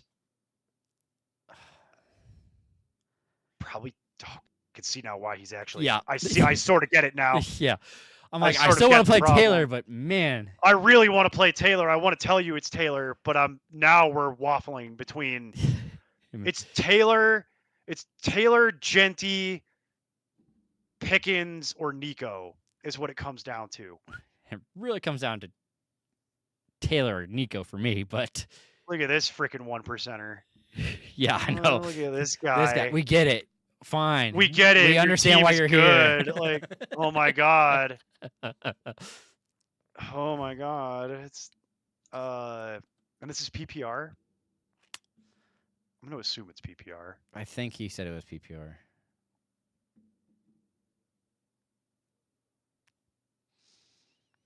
Yeah, even if not, I don't know. Where the heck? He has to be higher. Where the heck? I think I'm going to play. Nope, it's still calling. I think I'm going to play Nico. Yep. That's who I have rated the highest if it is PPR. And damn, dog, you should win the championship with this team because you deserve to, because this is, like, by far the best team. Yeah. I can't imagine another team in a league that would be better than this. All right. Smitty asked. That's really crazy. Smitty asked. That's really crazy. Monty Jones or Myers in the flex? Myers. Myers, not close. Holding Cantor, having trouble picking RB2. Corum, Charbonnet, Singletary, or Kamara? Singletary. Singletary. Even I will agree with you on that one. Rock and Roller need to start 2 of 3. Pickens or Rice, that's my third wide receiver. Pickens. Yeah. Actually, you probably have Rice. Huh? I have Rice, actually. I'm going to go with Rice on that one. And then, yeah. So I would go Rice over Pickens. And then I would Neal? play. Is it Swift? It's probably Swift. It's Texans. That's the only reason I'm bringing it up. Right? I think no. Swift is playing against Cleveland, which is not good either. Neal is playing against Carolina, which is interesting. Yeah. And Hampton is playing against KC. PPR Neal, otherwise it's Swift. I cheat. agree. I actually agree. Okay. PPR, it would be Neal. Every other conceivable format, it would just be Swift. See, Holden gets also, it. You should. Vikings team has been decent. Also, Secondary. you should know the Vikings secondary is good. Yeah. We don't have. There's not enough time left in the show to argue about this. We're gonna move on. We got to do the wheel. Do we follow college football? I used to. I don't anymore. We evaluate talent after the season. College football has upset me because I was raised as a college football purist. And so all the new college football stuff really I find very unpalatable. I really don't like the NIL money. I agree that everyone deserves to get paid. They should be paid. But I do not like how NIL exists currently and think it needs to be reformed. And the college football playoff thing literally sickens me to my core. Like, it just sickens me to the point where I can't watch this anymore. Like, I can't watch it and I don't devote my time to it. And Notre Dame is a perfect example of to why. Like, their behavior is, I find their behavior to be reprehensible. Also, Ohio State University's behavior historically offends me, but that's also a long conversation for a different day. Thoughts about Hampton hurt my feelings. Well, sorry, man. It hurts my feelings too to make you feel better. I'm a Chargers fan. It's not personal. Yeah, it's just we know what we see, and right now it's not looking good for him, especially the rest of the season without an O-line. It just is what it is. I do like the way he chose to phrase that. I know. Funny. That's very funny. All right. But with that, we are going to go into everybody's favorite segment, Tight End Roulette. The whole reason for the show. Yeah, literally it. Here you go. Spin the wheel, place your bet. It's time again for Tight End Roulette. Presented by Ballpark Franks. They plump when you cook them.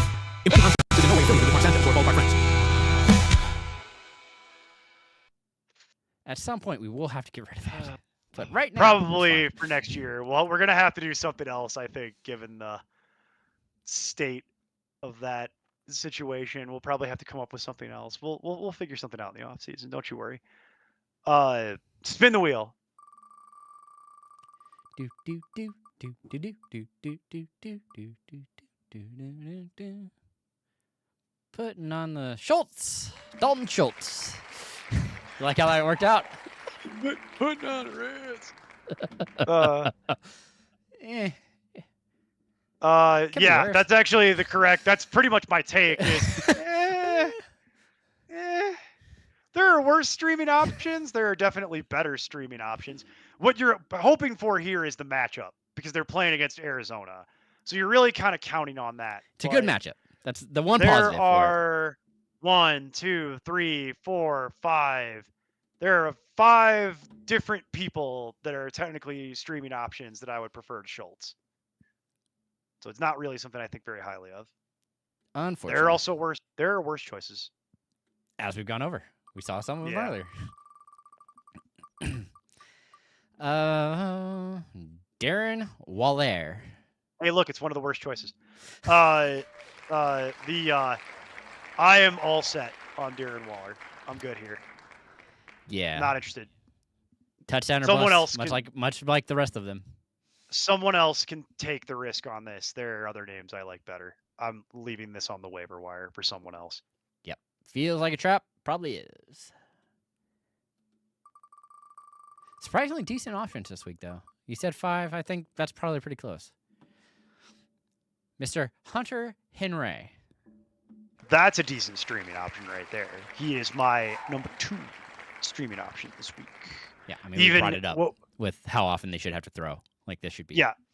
And also what we've learned is that even when Austin Hooper plays, Hunter Henry's still on the fringes of mattering.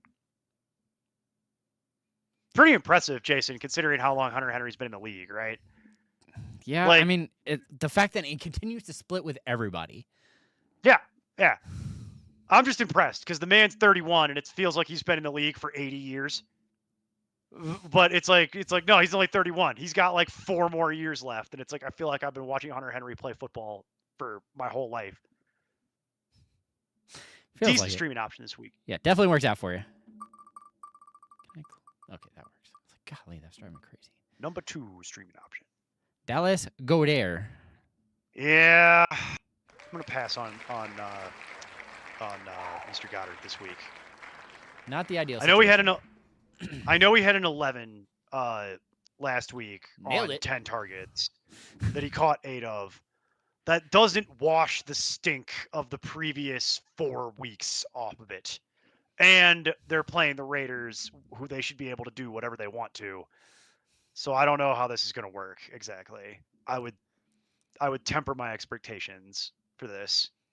Yeah, it's you're definitely marking down. It also helped that Smith was struggling in the coverage, and I don't think that's going to happen this week. Yeah. So makes it easy. And Theo Johnson.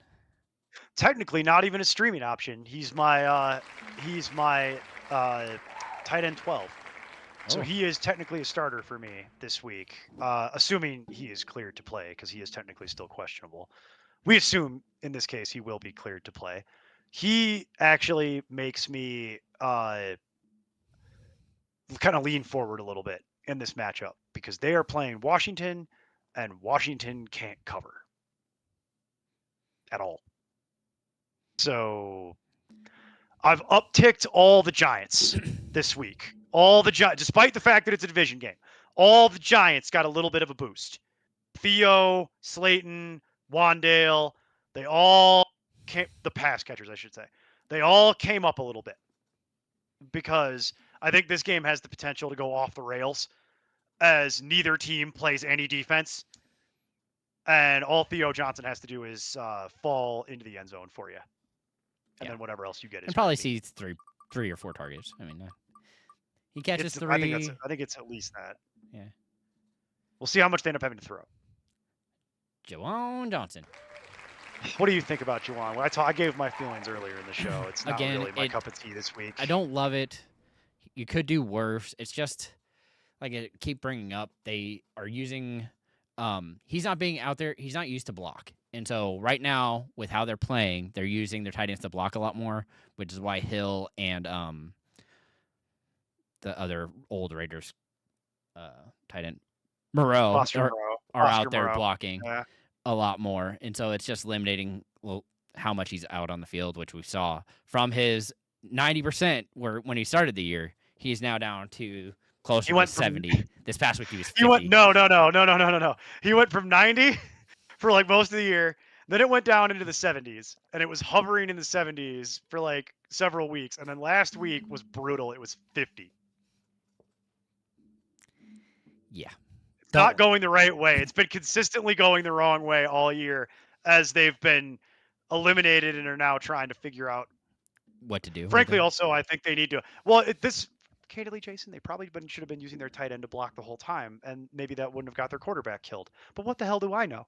I'm just some guy in Colorado. Like, it's like, like what do I know about anything? This is yeah. Seems so obvious now, when you say it out loud. Well, that's part of their job. And of course, the last one shouldn't be any surprise. Isaiah Likely. Yeah, you're way higher on Isaiah Likely than I am. I'm not. You can go ahead and give your rationale. I do not co-sign these statements. Yeah, so of course it comes back to the fact that Isaiah likely gets the team that is the worst against the tight end, or your best matchup for tight end in the Bengals, who have allowed roughly 15 points to pretty much every tight end that they face this year, whether that's through a touchdown or catching and receiving, and that would be where this guy comes in because Flowers struggles in this matchup and likely has been on the uptick on what targets he's been seeing. And so while Andrews gets more of the end zone work, this is kind of what you're looking for. So, Okay. Don't know that I buy that, candidly, all the way. But we hashed that all out earlier in the show, and I don't think we want to spend time Here you go. hashing that out again. The tight end song "Hurt My Ears." That's a new one. Oh. Well, maybe it came across too loud. It might have been too loud, yeah. And then, of course, Glitchy. Go ahead and drug test Jason because likely he's on the wheel. So, all right. With that in mind, though, we'll wrap up tight end room. Oh, I'm gonna frame that comment, hang it in my office.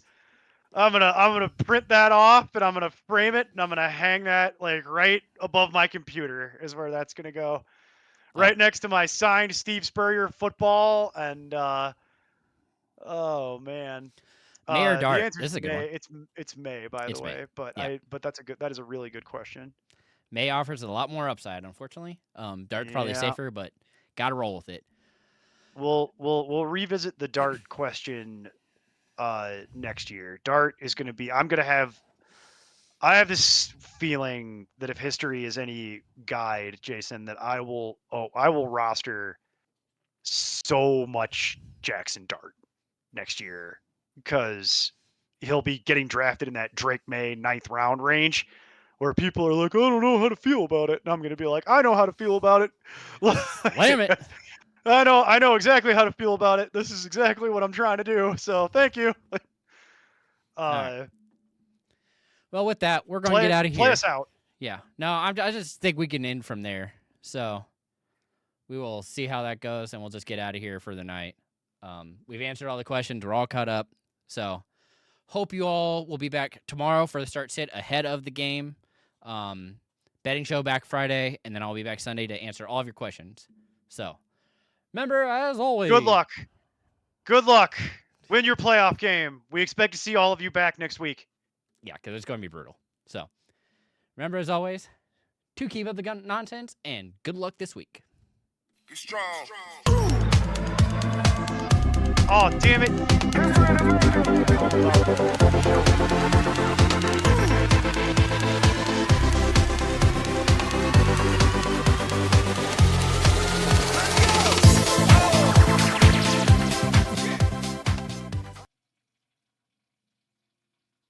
He walked away. You mook.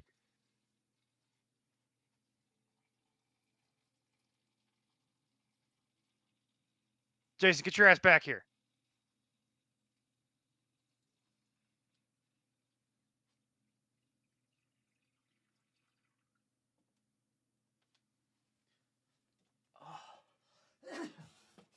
Oh. Would you have to go blow your nose? I've been sneezing like crazy.